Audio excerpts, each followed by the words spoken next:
He poured himself a scotch, laughed in her face, and called their unborn baby an anchor.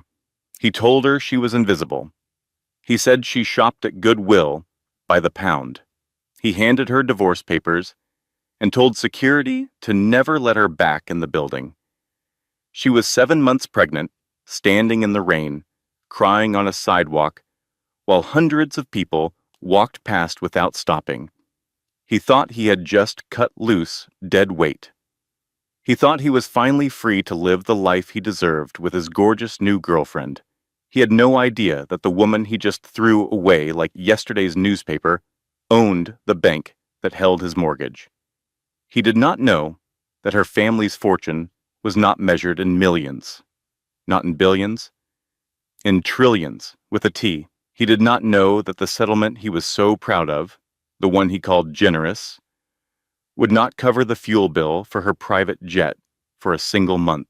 And he definitely did not know about the clause buried in their prenup, the one he never bothered to read, that would have made him worth $500 million if he had just been kind. This is the story of how Bennett Caldwell signed his own destruction with a smile on his face, and how the quiet woman he mocked in a cheap sweater turned out to be the most powerful person he would ever meet. This story carries a truth that never gets old. The way you treat people when you think they have nothing to offer you reveals exactly who you are. And kindness is never wasted, because you never truly know who is standing in front of you. If that hook just grabbed you, trust me, the story only gets more intense from here. Drop a comment right now and tell me, have you ever been underestimated by someone who later regretted it? I want to hear your story. Hit that like button so more people can find this video. And if you are new here, subscribe and tap that bell because we drop stories like this every single week. Now settle in. This one is going to stay with you for a long time. The ink had not even dried on the divorce papers before he started laughing. Bennett Caldwell sat behind his desk on the 42nd floor of the Caldwell and Associates building in downtown Chicago, and he felt like a king finally shedding the weight that had been dragging him down for 5 miserable years. Rain lashed against the floor-to-ceiling windows, blurring the city lights into impressionistic streaks of gold and white. The office smelled of imported leather, expensive cologne, and the kind of arrogance that only comes from a man who believes he has outsmarted everyone in the room. His desk was a slab of Italian marble that cost more than the average American sedan. Behind him, a bottle of Macallan 25 sat on the sidebar like a trophy. The quarterly projections glowed on his screen, numbers climbing in a way that made his chest swell with pride. The Donovan merger was weeks away. The media was calling him a rising star of fintech, and in approximately 90 seconds, the last remaining obstacle to his perfect life was going to sign her name and disappear forever. Ellison stood by the door. She was 7 months pregnant. She wore a maternity sweater that had been washed so many times the fabric was nearly translucent at the elbows, and a pair of old jeans that were practical but not fashionable. Her ankles were swollen, dark circles sat heavy under her eyes, the kind that come from weeks of sleepless nights spent crying into a pillow while your husband sleeps in the guest room with his phone on silent. She carried a worn canvas tote bag over one shoulder. To the casual observer, she looked like a tired kindergarten teacher. To Bennett, she looked like a mistake he had made in his 20s that he was finally about to correct. He did not look up when she entered. He kept his eyes fixed on his screen, making a performance of how little her presence mattered. He let her stand there, pregnant and exhausted, for a full 30 seconds before he spoke. "Papers are on the credenza, Ellison," he said. His voice was smooth, practiced, completely devoid of warmth. "I have already signed. I just need your scribble, and you can go. I have been generous. You get the suburb apartment and the Honda. Try not to have the baby in it. Ellison walked slowly to the credenza. Her movements were deliberate. She did not look angry. She did not look sad. She looked like a woman who had already mourned this marriage in private and was now simply attending the funeral. She picked up the pen. Then she paused. "Bennett," she said softly, "can we at least talk about this? Not for me, for the baby." Bennett stood up from his chair. He adjusted the cuffs of his bespoke suit and walked around the desk toward her. He looked at her pregnant belly with an expression that was not love, not concern, not even indifference. It was contempt. "That baby is your anchor, not mine," he said. "I told you not to get pregnant. You did it on purpose, to trap me into staying." "Well, congratulations. It did not work. My lawyer says I can contest paternity after it is born. Sienna thinks it might not even be mine." The words landed like a physical blow. Ellison placed one hand on her belly, an instinctive, protective gesture. She whispered, "You know this baby is yours, Bennett." Bennett walked to the minibar and poured himself a double shot of scotch. He swirled the amber liquid in the crystal tumbler, watching the light play through it. He was enjoying this, every second of it. "Sign the papers, Ellison. Go back to whatever it is you do all day. Clipping coupons, knitting socks, watching those reality shows you love so much." He took a sip and let the burn settle in his chest. "I need a wife who fits the life I am building. The Donovan merger closes next month. Do you know what that means? It means galas in Zurich. It means dinners with senators. I cannot have a wife who looks like she shops by the pound at Goodwill, standing next to me at a black tie event. It is bad for the brand." He set the glass down and looked at her with the kind of pity a man reserves for a stray dog he has decided not to feed.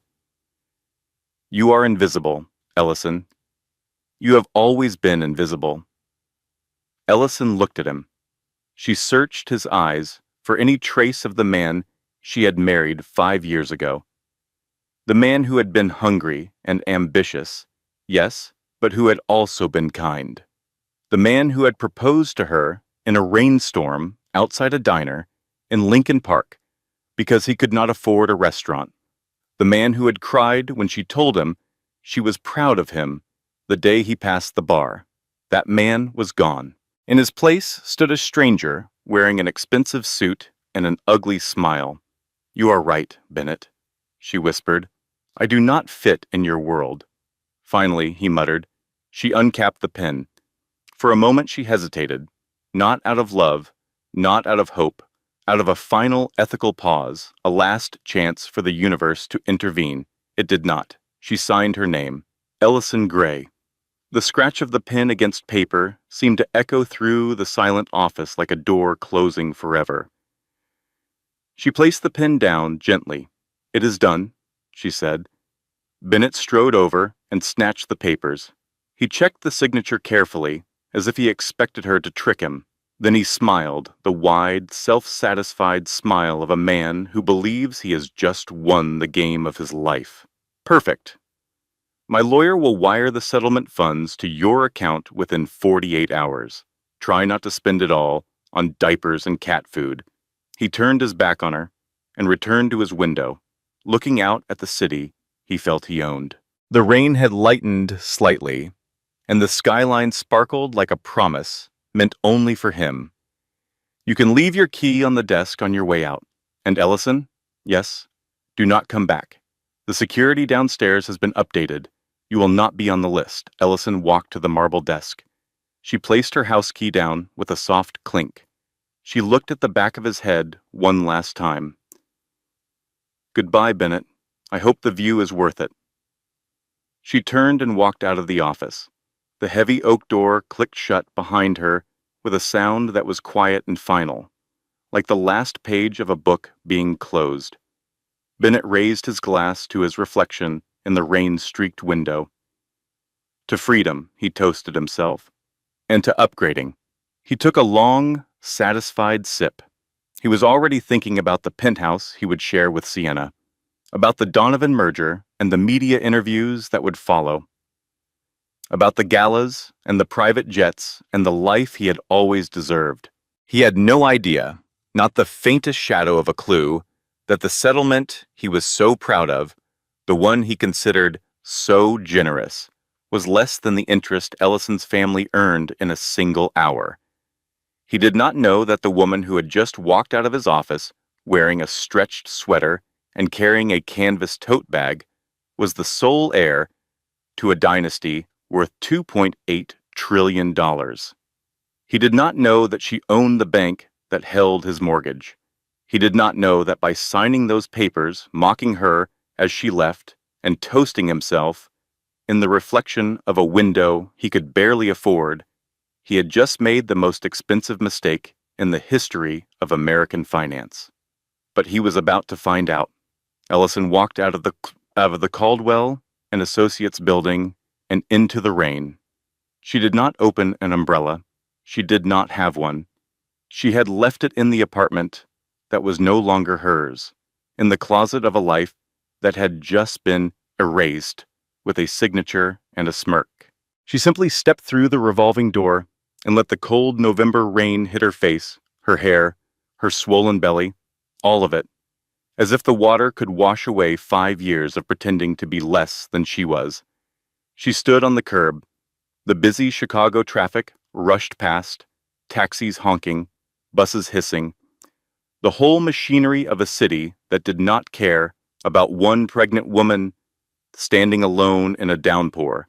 A passing car splashed dirty water onto her jeans. She did not flinch. She placed both hands on her belly. The baby kicked, a sharp, insistent thump against her palm, as if to say, "I am still here. It is just us now, little one," Ellison whispered. Her voice broke on the last word. "But I promise you something. You will never, not for one single day of your life, feel unwanted. Do you hear me? You are wanted. You are loved. And your mama is going to make sure the world knows it." The tears came then. Not the polite, contained tears she had trained herself to produce in front of Bennett, the kind that made her look weak enough to satisfy his ego. These were real, deep.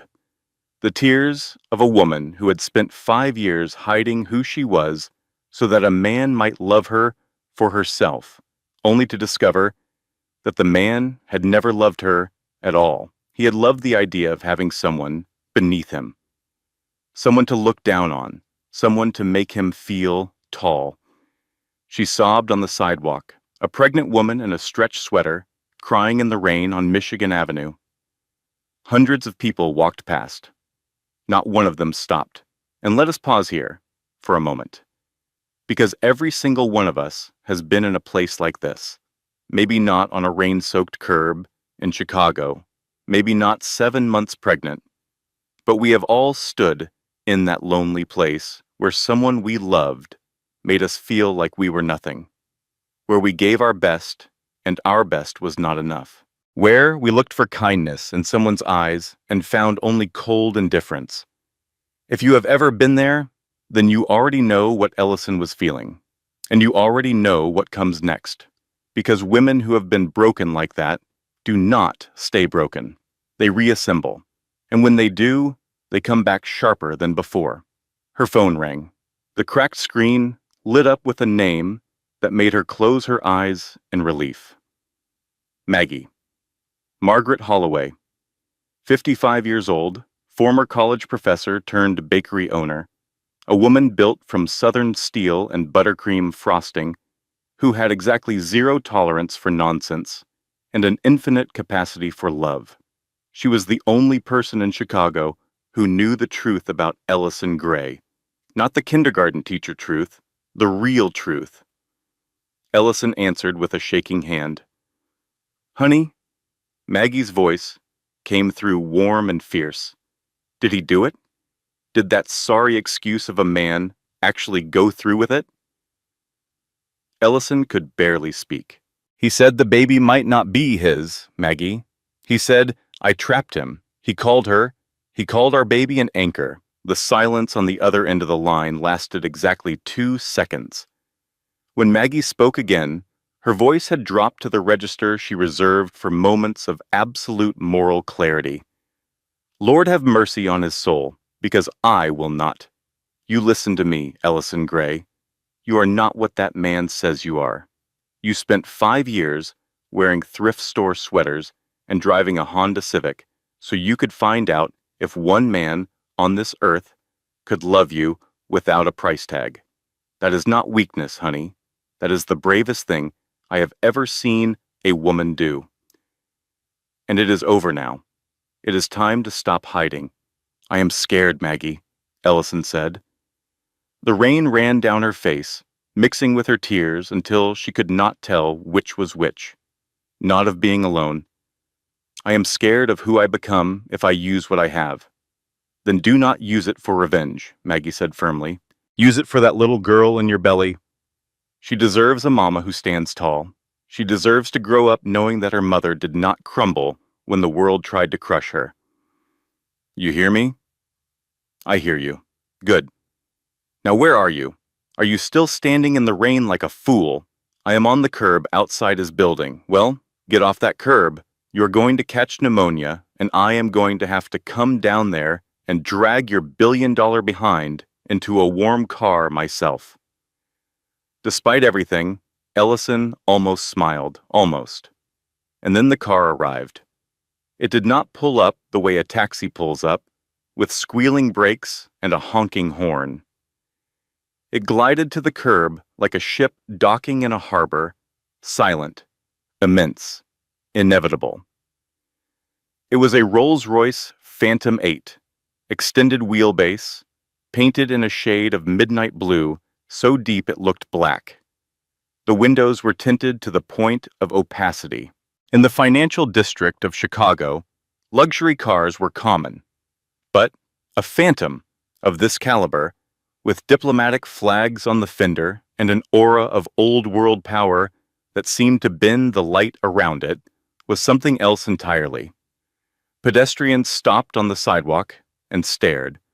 A woman in a business suit actually lowered her umbrella to get a better look. The rear door opened from the inside. A man stepped out.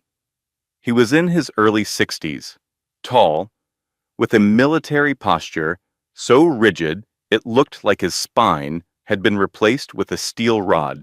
He wore a suit that cost more than Bennett's entire office fit out, though you would never know it because the man wearing it did not care about fashion. He cared about precision. His face was grave but kind, the face of a man who had spent decades protecting someone he considered family. He held a large black umbrella. He opened it and stepped forward, shielding Ellison completely from the rain before a single additional drop could touch her. Mrs. Caldwell, he began, then corrected himself with immediate precision. Miss Gray, my apologies. Old habits. Ellison looked at him. The tears were still wet on her cheeks, but something in her eyes shifted when she saw him. The despair did not vanish, but it moved aside to make room for something else. Recognition, relief, and the faintest beginning of resolve. Hello, Arthur. You are right on time. Arthur Pendleton, 62 years old, head of private security and legal counsel for the Covenant Gray Trust. Former military intelligence, 23 years of service to the Gray family. He had watched Ellison grow up. He had taught her to ride a bicycle on the grounds of the family estate in Geneva when she was 6. He had stood at the back of the church at her wedding to Bennett and said nothing, though his silence that day had been louder than a scream. He held the umbrella over her with the steady hand of a man who would stand in a hurricane if she asked him to. The board has been notified of the signature, he said. His voice was low, calm, the kind of voice that delivers world-altering news the same way it orders coffee.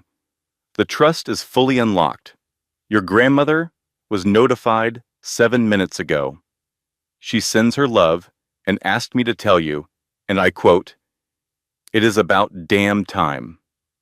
Grandmother is always dramatic, Ellison said, but she said it with a warmth that cracked through her grief like sunlight through storm clouds. She stepped into the car. The interior hit her with a wave of warmth that she felt in her bones.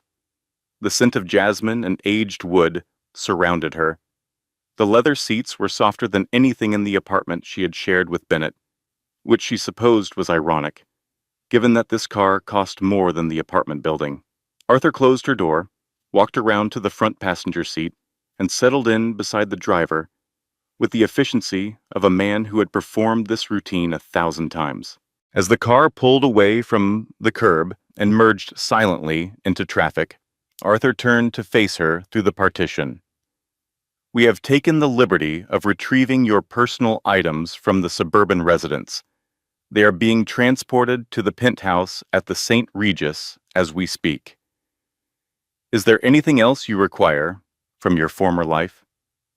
Ellison watched the Caldwell building shrink in the rain-streaked rear window.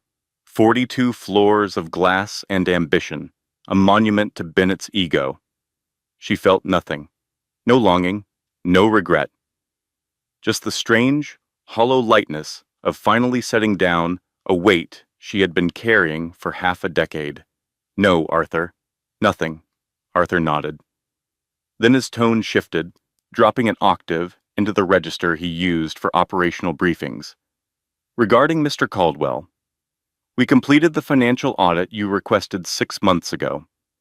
The results are comprehensive and, I must say, deeply unflattering. He is insolvent, Miss Gray, completely insolvent. He has been embezzling from the Caldwell and Associates employee pension fund to cover the lease payments on his Ferrari and the renovation of his office. He has hidden over $14 million in losses inside shell companies registered in the Cayman Islands. He has 3 offshore accounts he has not declared to the Internal Revenue Service. He is borrowing from one creditor to pay another, and he genuinely believes that the merger with the Donovan Group will save him from all of it." Ellison closed her eyes. She rested her hands on her belly and felt Charlotte kick again. Stronger this time. "He stole from his own employees," she said quietly, "from their retirement. Yes, Miss Gray, 63 individuals. Some of them are within 2 years of retirement age. They have no idea their pensions have been gutted." Ellison was silent for a long moment. When she spoke, her voice was different. The grief was still there, but it had been joined by something harder, something with edges. "Arthur, before we do anything else, I want those employees protected. I want every dollar restored to the pension fund. Quietly, no press, no credit. They should never know it was at risk. Already in motion, Miss Gray. Your grandmother authorized the transfer this morning. The funds will be restored by the end of business tomorrow." Ellison opened her eyes. Arthur saw them clearly in the rearview mirror and noted, with the professional detachment of a man who has served this family for over 2 decades, that they were no longer the soft, passive eyes Bennett Caldwell was accustomed to seeing. They were clear, cold, brilliant. The eyes of a woman who had been trained since birth to manage a dynasty worth $2.8 trillion, and who had simply been choosing not to. "Take me to the airport," Ellison said. "The jet is fueled for Geneva. Grandmother and I have a great deal to discuss. But first, call the board. Tell them Aurora Holdings is about to make an acquisition." "Yes, Miss Gray? And Arthur?" "Nobody at Caldwell and Associates learns who is behind Aurora. Not yet. Not until I am ready. I want Bennett to feel the walls closing in without having any idea who is building them." Arthur allowed himself the smallest of smiles.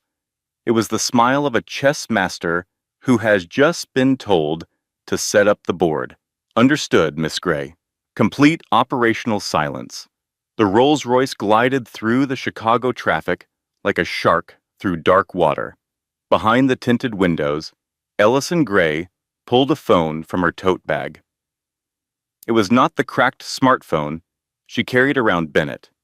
It was a secure satellite device with no brand markings, encrypted to military specifications. She dialed a single number. "It is done," she said into the receiver.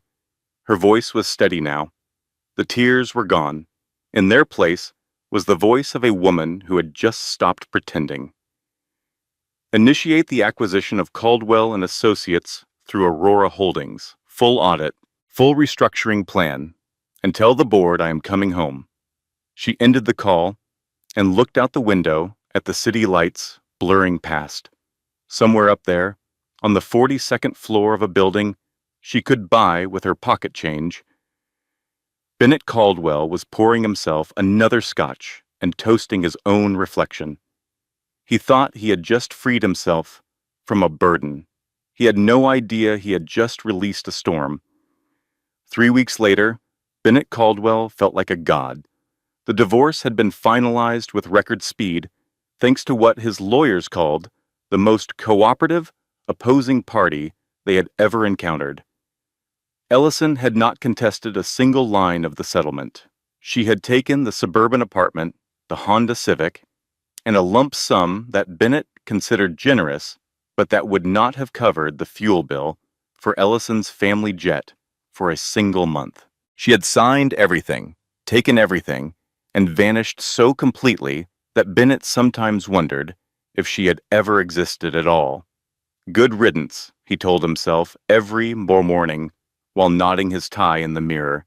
Dead weight, anchor, gone. Sienna Drake had moved into the penthouse suite at the Ritz-Carlton within days of the divorce being finalized. She had redecorated it in shades of white and gold, which she said projected power and sophistication. Bennett paid for all of it on credit, which he planned to pay off with the Donovan merger bonus. The numbers were astronomical. Low 8 figures just for the signing bonus, with stock options that could push him into the hundreds of millions once the company went public. He was on the cover of 3 financial magazines. Rising star of fintech, the headlines read, Caldwell to revolutionize mobile banking. He had given interviews to Bloomberg and the Wall Street Journal. He had been invited to speak at a tech conference in Davos. The world was bending toward him, like a flower following the sun. On this particular evening, 3 weeks after the divorce, Bennett sat in the private dining room of Les Bernardins in New York City. Across from him, Sienna glowed under the candlelight. She wore a red dress that left strategic amounts to the imagination, diamond earrings that caught every flicker of flame, and an expression of satisfied hunger that Bennett mistook for love, but that was actually something much colder. "To us," Sienna said, raising her champagne flute, "and to the Donovan deal. I heard the signing bonus alone is going to be 8 figures. Low 8 figures, Bennett corrected, with a modesty so false it practically winked. But the real money is in the stock options. Once we go public, we are talking hundreds of millions. We will be royalty, Sienna, actual American royalty." Sienna clinked her glass against his. "I have already been looking at summer homes in the Hamptons, and maybe a chalet in Aspen for the winter. Oh, and Bennett, we absolutely need to get on the list for the Met Gala next year. I will not take no for an answer." "Consider it done," Bennett said, cutting into his lobster with the confidence of a man who believes he will never eat anything less expensive for the rest of his life. Sienna took a sip of champagne and smiled, but it was not the warm, giddy smile of a woman in love. It was the smile of a woman reviewing her investment portfolio and finding the returns satisfactory. Because here is what Bennett did not understand about Sienna Drake, and what the audience needs to understand right now. Sienna was not a mistress. She was an architect. She had identified Bennett Caldwell 18 months ago as a perfect target, a man with a growing company, a fragile ego, and a wife who would be easy to displace. She had studied Ellison for months before making her move, cataloging every vulnerability, every insecurity, every pressure point. She knew that Ellison was quiet. She knew that Ellison would not fight.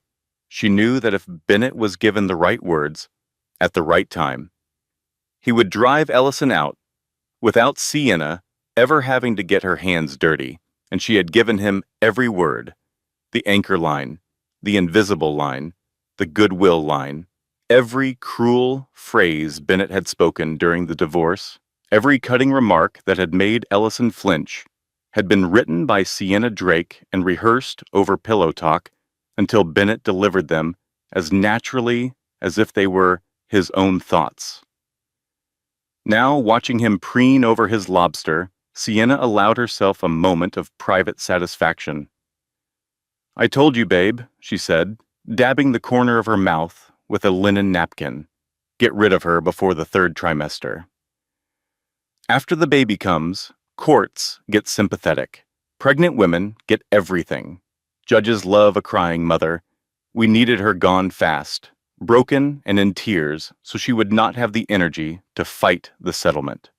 "You were right," Bennett said. She just signed, did not even argue, did not bring a lawyer, did not ask for more money. She just signed and left.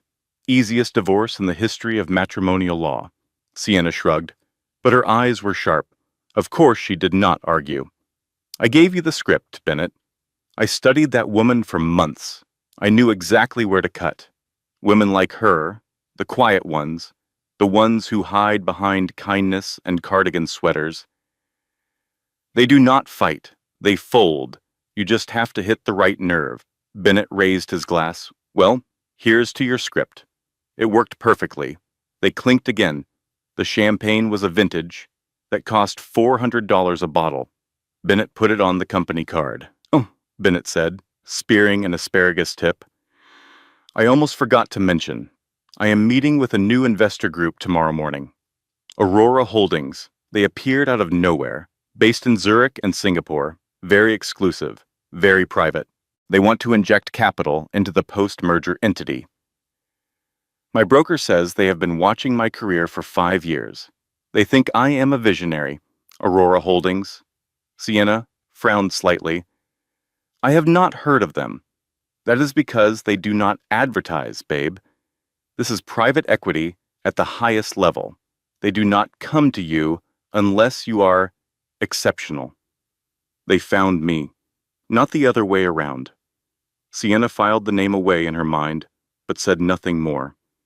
She had learned early in life that the best way to control a man was to let him believe every good idea was his own. Bennett's phone buzzed on the white tablecloth. An unknown number. He glanced at Sienna. "Ignore it," she said. "It might be the Donovan team," Bennett replied, picking up the phone. "Caldwell here." A voice came through the speaker. It was male, deep, and distorted slightly, as if the connection were poor or the caller was using some kind of digital masking. "Mr. Caldwell, this is regarding your meeting with Aurora Holdings tomorrow morning at 10 a.m. "Yes, I am confirmed." "Who is this?" "This is a courtesy call. The CEO of Aurora will be attending the meeting personally. She rarely attends preliminary meetings. You should consider this significant. Be prepared." Bennett felt a jolt of electricity. The CEO was coming in person for a preliminary meeting. That meant they were serious. That meant big money, potentially enormous money. The CEO. That is fantastic. What is her name? I will have my team run a background brief. There was a pause on the other end, a silence that felt heavier than it should have. "The CEO is not a he, Mr. Caldwell. And she does not require a brief. She knows everything about you. Just bring your A game." Another pause. "And Mr. Caldwell? One more thing. Yes? Wear the blue tie. The one you wore to your wedding. She likes nostalgia." The line went dead. Bennett stared at the phone for a long moment. His brow furrowed. Then he laughed shook his head, and set the phone down. Weird, he said. What? Sienna asked, reapplying her lipstick in a compact mirror. The investor. The CEO is coming personally. A woman, and she gave me fashion advice, told me to wear my wedding tie. Sienna raised an eyebrow. Eccentric billionaires. They all love their little power plays. Who cares, as long as the check clears? Bennett nodded and returned to his lobster. He did not wear the blue tie the next morning. He chose a red power tie instead. Nobody was going to dictate his wardrobe. He was Bennett Caldwell. He made the rules. He had no idea that the woman on the other end of that phone call knew more about his finances than he did. She knew about the Cayman Islands. She knew about the pension fund. She knew about the Ferrari lease and the inflated revenue projections and the fact that without the Donovan merger, his company would be bankrupt within 90 days. She knew all of this because she owned the company that had audited every line. And she was his wife. His ex-wife, rather. The one in the cheap sweater. The one who clipped coupons. The invisible one. The one who was worth $2.8 trillion. The morning of the meeting, Ellison stood at the window of the St. Regis penthouse and watched Chicago wake up. She was 8 months pregnant now. The baby was active today, turning and kicking with a restless energy that Ellison had come to interpret as her daughter's way of saying, I am ready. Let us go. The penthouse was on the 48th floor, higher than Bennett's office, by a comfortable margin, and the view stretched from the lake to the western suburbs in an unbroken panorama of steel and glass. The apartment itself was a study in quiet elegance, no marble desk, no imported Italian, anything. Just warm wood, soft lighting, a wall of books, and a kitchen that smelled like the chamomile tea Arthur had insisted she drink every morning since the divorce. Baby clothes were folded neatly on the back of the living room chair. An ultrasound photo was pinned to the refrigerator with a magnet shaped like a tiny giraffe.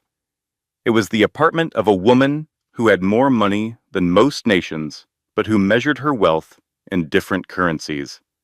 She was on a video call with grandmother Catherine in Geneva. Catherine Gray was 84 years old. She sat in a leather wingback chair in the library of the family estate overlooking Lake Geneva, a cup of Earl Grey balanced on her knee, and a shawl around her shoulders that was older than most of the furniture in Bennett's office.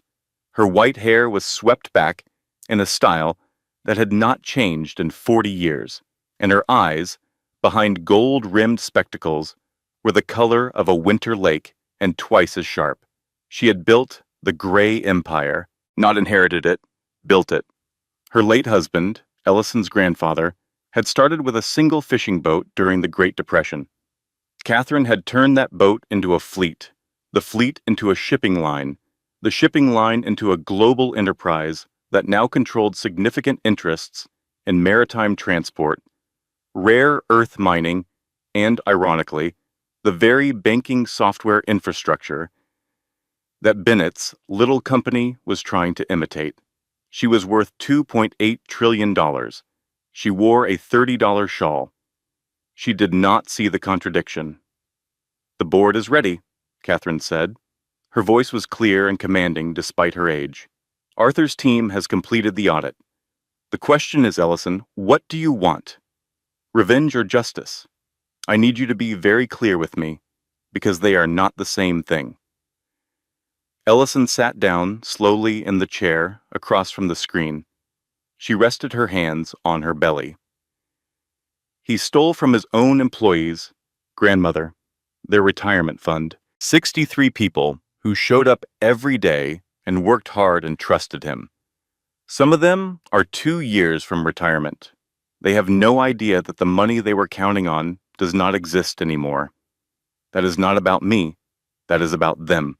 Catherine studied her granddaughter's face for a long moment. Then she nodded. Good. Lead with that.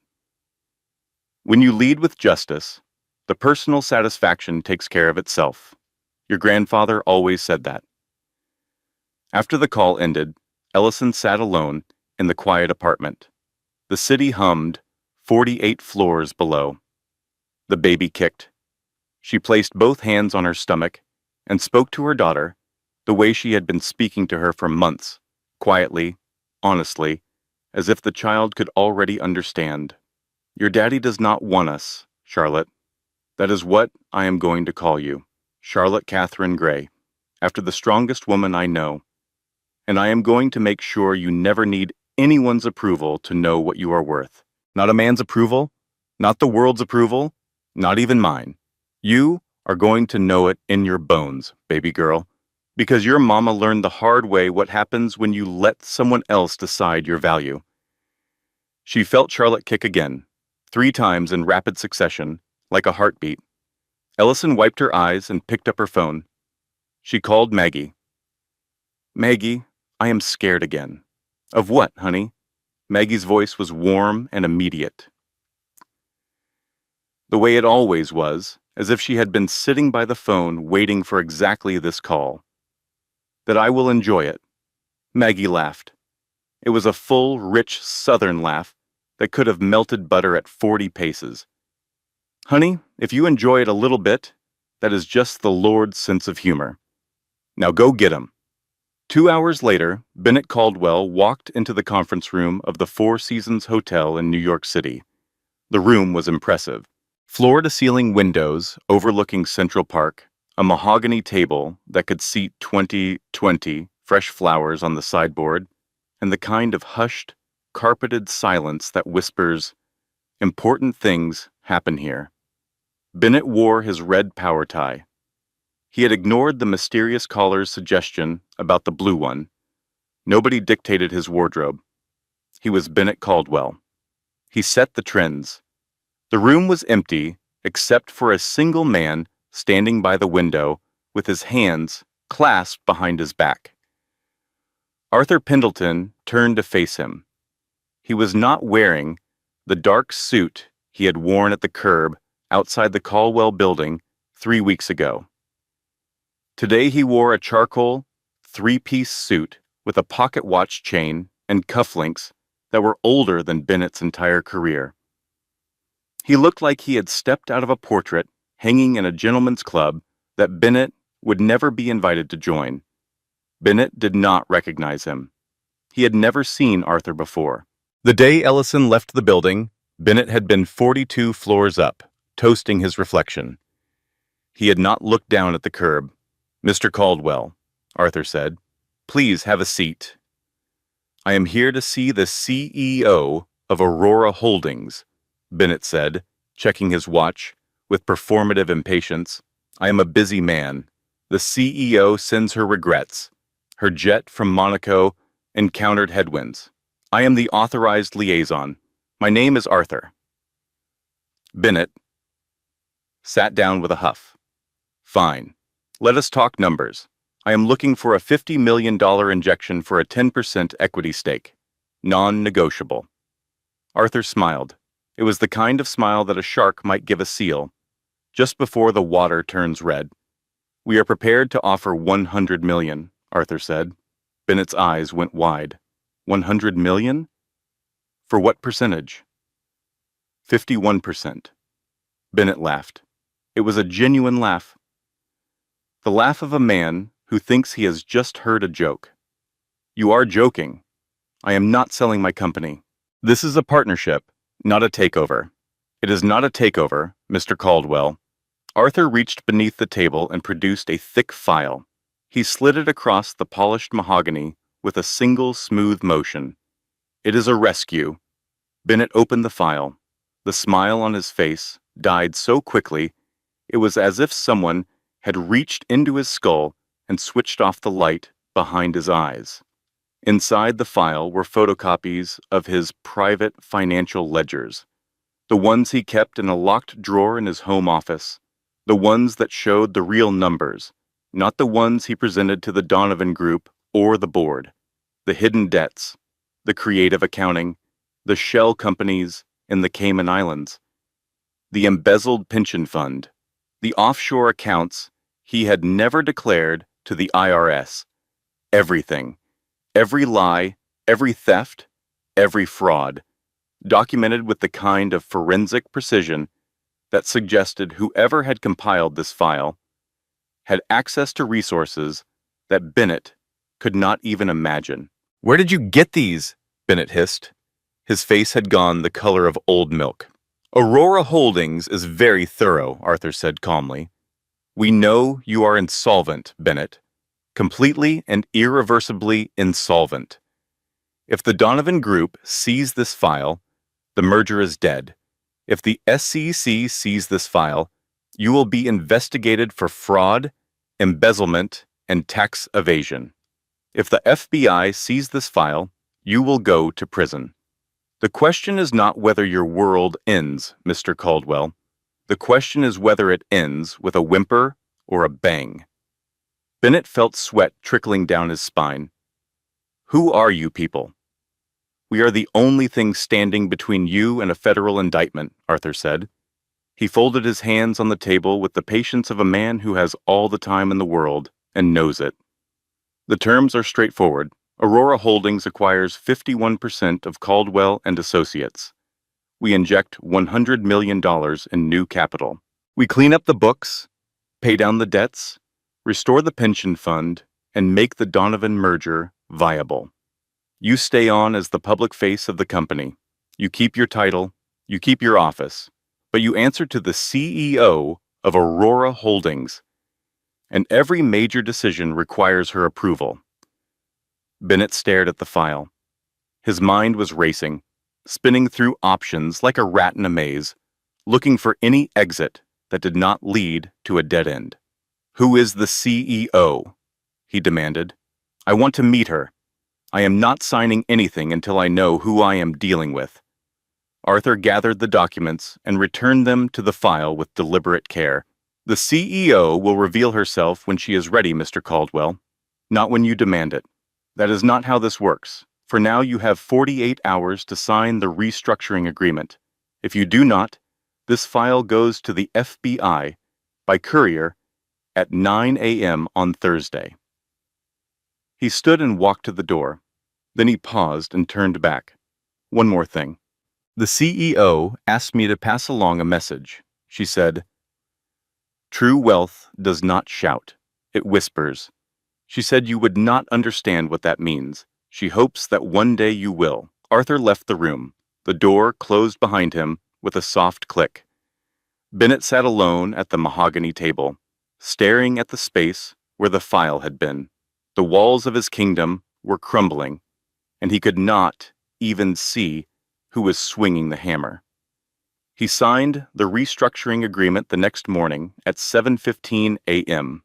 He used the same pen he had used to sign his divorce papers. He still did not know who owned Aurora Holdings. He would find out in 3 days at the worst possible moment, in the worst possible place, in front of 500 of the most powerful people in Chicago. And it would be the kind of reveal that people talk about for decades. The Donovan Gala was the event of the Chicago social season. Held in the grand ballroom of the Palmer House Hilton, it was a sea of black ties, designer gowns, and the kind of practiced laughter that sounds like wind chimes made of money. 500 guests filled the room, every one of them wealthy, connected, or desperate to appear both. Crystal chandeliers the size of small cars hung from a ceiling painted with gold leaf murals. Waiters in white jackets moved through the crowd carrying silver trays of champagne that cost more per glass than a school teacher earned in an hour.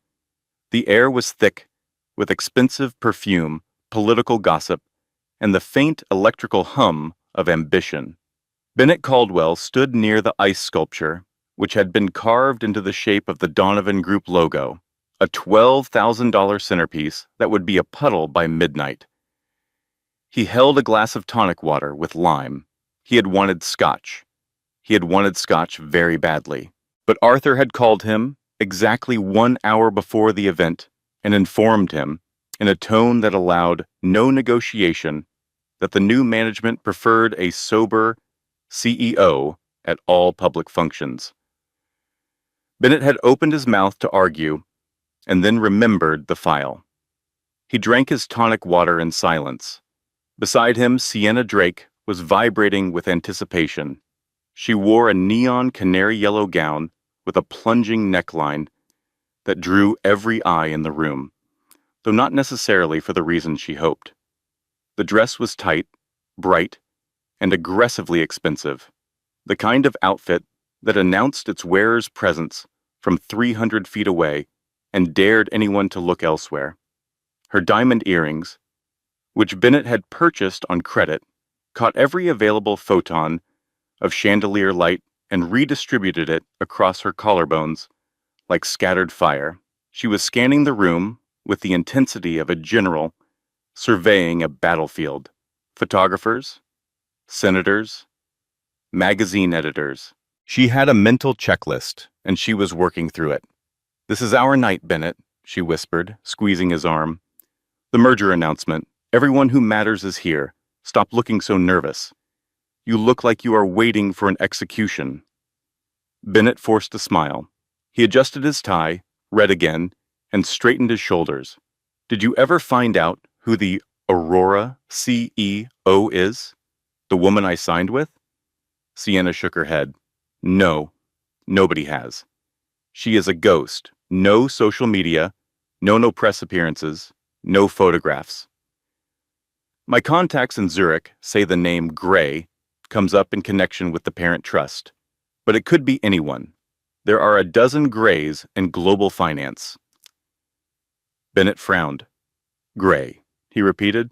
The name tugged at something in the back of his mind, but the connection did not form. It floated for a moment, like a word on the tip of his tongue, then dissolved. "Who cares?" Sienna said, taking a sip of her martini. "The money cleared. That is all that matters. Now come on. Robert Donovan is over by the bar. We need to say hello before dinner." They had taken 3 steps toward the bar when the room changed. It was not a sudden silence. It was subtler than that. A shift in frequency, like the moment before a thunderstorm when the birds stop singing and the air goes thick and electric. Conversations did not stop. They lowered. Heads did not snap around. They turned slowly, drawn by a force that was felt before it was seen. The massive double doors at the top of the grand staircase had opened. Bennett turned with the crowd. Beside him, Sienna rose onto her tiptoes in her stilettos, craning her neck. Robert Donovan, who had been mid-sentence with a state senator, stopped talking and set down his drink. He began walking toward the staircase with a pace and a posture that Bennett had never seen him adopt before. It was reverence. Pure, undiluted reverence. At the top of the stairs, bathed in the warm golden light of the ballroom's chandeliers, stood a woman. She wore a gown of midnight blue velvet that draped off her shoulders and cascaded to the floor in waves that shimmered as if the fabric had been woven from starlight. It was custom maternity couture, designed not to hide her 8-month pregnant belly, but to celebrate it, to transform it from a condition into a coronation. The gown cinched above the curve and flowed below it in architectural folds that made her look like a Renaissance painting come to life. Around her neck hung a sapphire necklace that blazed with blue fire under the chandeliers, a stone so large and so pure that 3 jewelers in the room would later argue about its provenance, and none of them would be correct about its value. She descended the stairs alone. She did not need an escort. Her left hand rested on the banister with the lightness of a woman who could walk this staircase in the dark. Her right hand cradled her belly. Not out of weakness, not out of discomfort. She held it the way a queen carries the crown jewels, with certainty and pride. Every step was measured, deliberate, regal. Robert Donovan reached the bottom of the stairs as she did. He bowed. actually bowed. He took her hand, and his voice, the voice of a man who commanded a multi-billion-dollar empire, trembled slightly as it carried across the hushed ballroom. "Miss Gray Kavanaugh, we are truly honored. We did not expect you to attend in person. I felt it was important to oversee my new investments personally, Robert," she said. Her voice was clear and melodic, the kind of voice that doesn't need volume to fill a room. The crowd parted for her as she walked into the ballroom. She was the sun, and everyone else was debris in her orbit. Men who ran hedge funds stepped aside. Women who chaired boards lowered their champagne glasses. A photographer from the Tribune pressed his shutter so rapidly it sounded like a hummingbird's wings. Sienna gripped Bennett's arm. Her fingernails dug through his suit jacket and into the flesh beneath. "Who is that?" she hissed. Bennett could not speak. His mouth was open. His brain had short-circuited, because walking toward him, glowing under the light of 1,000 crystals, 8 months pregnant with his child, was the woman he had called invisible. The woman he had mocked for shopping at Goodwill. The woman whose baby he had called an anchor. The woman he had forced to sign divorce papers while standing in his office in a stretched sweater and old jeans. The woman he had told to leave her key on the desk and never come back. Ellison stopped 3 feet away from Bennett and Sienna. She did not rush. She did not hesitate. She simply arrived. The way a tide arrives, inevitable and unhurried. Up close, the transformation was staggering. The frizzy ponytail was gone, replaced by a sleek, dark cascade of hair that fell over her shoulders like water. The exhaustion was gone, replaced by a vitality that radiated from her skin like warmth from a fire.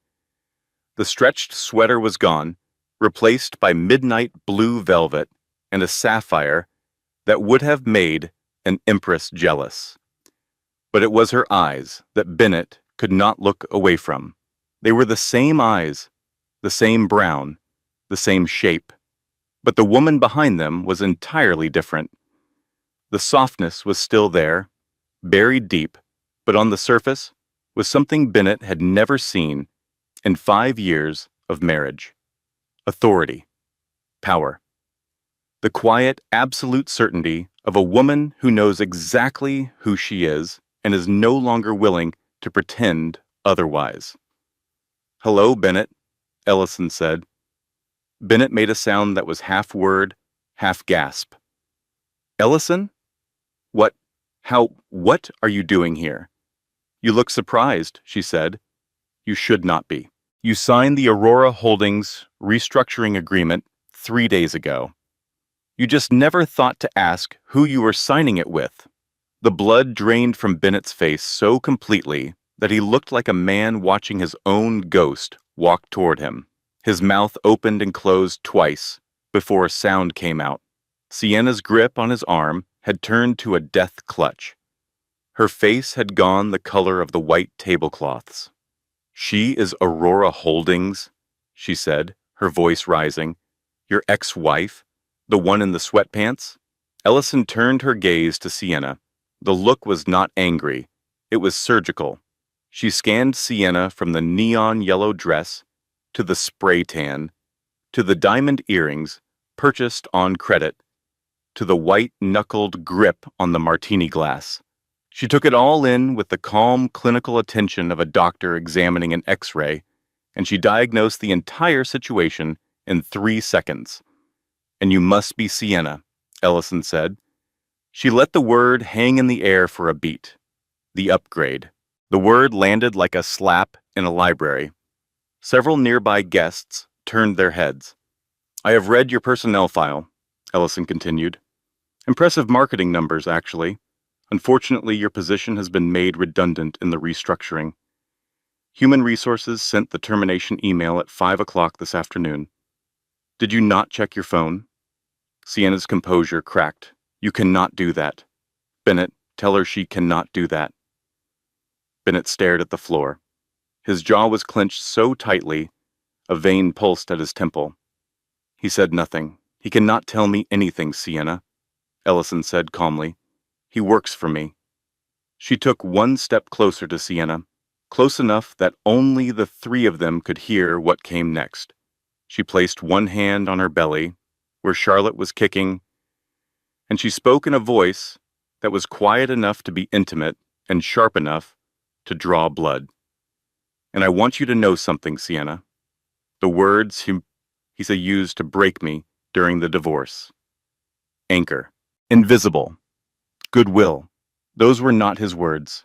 He is not creative enough. That was your script. You studied me for months, and you wrote him a playbook for cruelty, and you coached him on the delivery. I know. I know everything. And I want you to think about that on the drive home tonight. Because the woman you scripted those words for is the woman who now owns the company, the building, and the future you thought you were stealing. Think about that." Sienna opened her mouth, but nothing came out. For the first time in her adult life, Sienna Drake had no words. Robert Donovan, who had been observing from a respectful distance, stepped into the circle with the practiced timing of a man who has hosted 500 events and knows exactly when to deploy security. He snapped his fingers once. Two large men in dark suits materialized from the edges of the crowd. "Bennett, Sienna," Donovan said. His voice was cold and final. "The car is waiting." Sienna pulled her arm away from Bennett and spun toward him. "You said you were the boss," she hissed. "You said you were running things. You said she was nobody. You are just her errand boy, a broke puppet in a cheap suit." "Sienna, stop," Bennett pleaded. "I am not leaving with you," Sienna spat. She looked at Ellison, then at Bennett, and something in her face shifted from anger to pure, undiluted disgust. "I am not dating a man who cannot even keep his own company. Find your own ride home." She turned and stormed toward the exit. Her canary yellow dress trailed behind her like a hazard sign, a bright streak of defeated ambition cutting through the elegant crowd. Bennett stood alone, the center of attention for every wrong reason. 500 pairs of eyes fixed on him with a mixture of pity, contempt, and the kind of secondhand embarrassment that makes people grateful they are not the ones standing in the spotlight. Ellison looked at him. There was no triumph in her expression, no gloating, just the quiet, exhausted finality of a woman who has finished a task she never wanted to begin. "Go home, Bennett. Read the employee handbook. Be at your desk at 8 a.m. We have a great deal of work to do." She turned her back on him. She took Robert Donovan's arm. "Now, Robert," she said, her voice brightening, "tell me about that senator you wanted me to meet."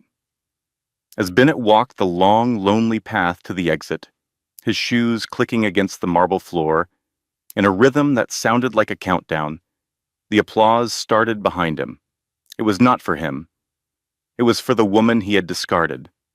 The quiet one, the invisible one, the one who had just ascended her throne in midnight blue velvet with a sapphire blazing at her throat and a baby kicking beneath her heart.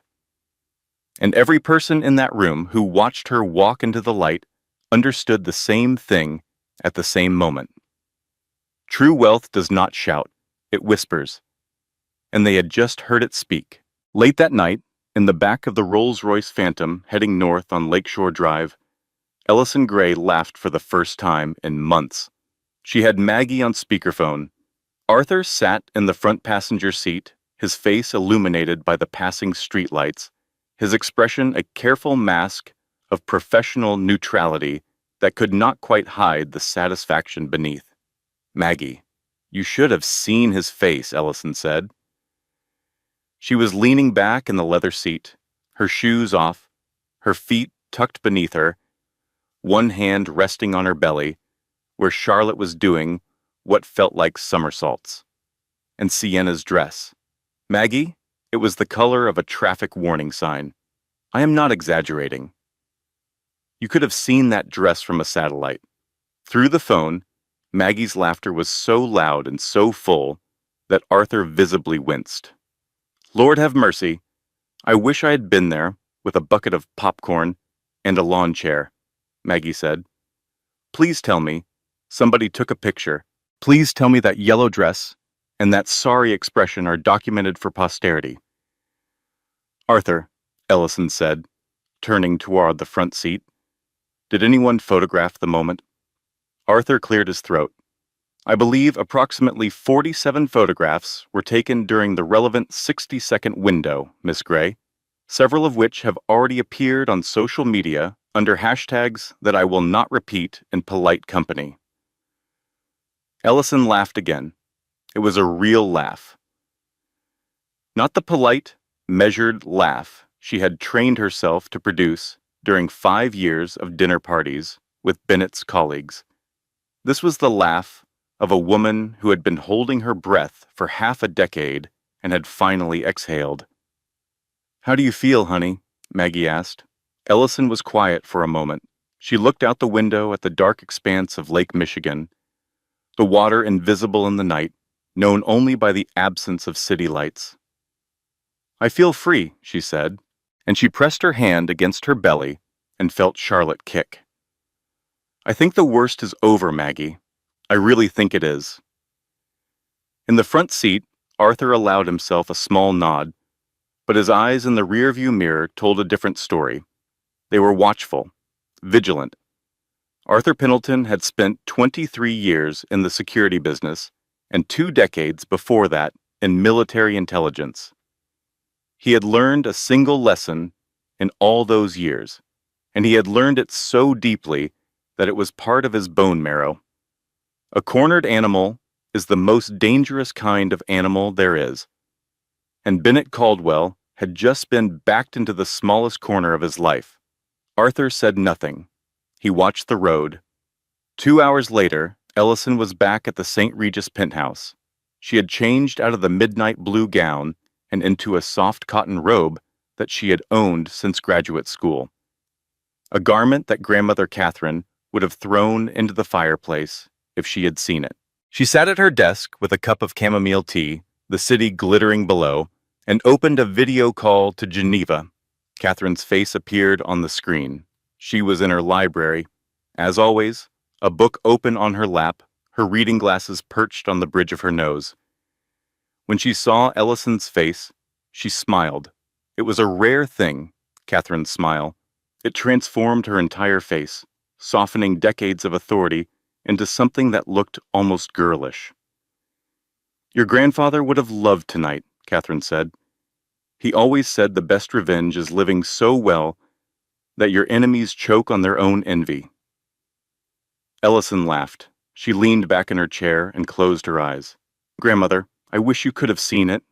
When Bennett realized who I was, when Sienna tried to speak and nothing came out, when Robert Donovan bowed to me in front of 500 people. I wish you could have been there. I was there, Catherine said, in spirit, and I heard every detail from Arthur's report. He texted me during the event. He is surprisingly good at texting for a man his age. They talked for another 20 minutes about the restructuring, about the Donovan integration timeline, about the nursery that Ellison was preparing for Charlotte, about names for the teddy bear Maggie had sent. And then it happened. Ellison was mid-sentence, something about the color she had chosen for the nursery walls. When the pain hit, it was sudden, sharp, and deep.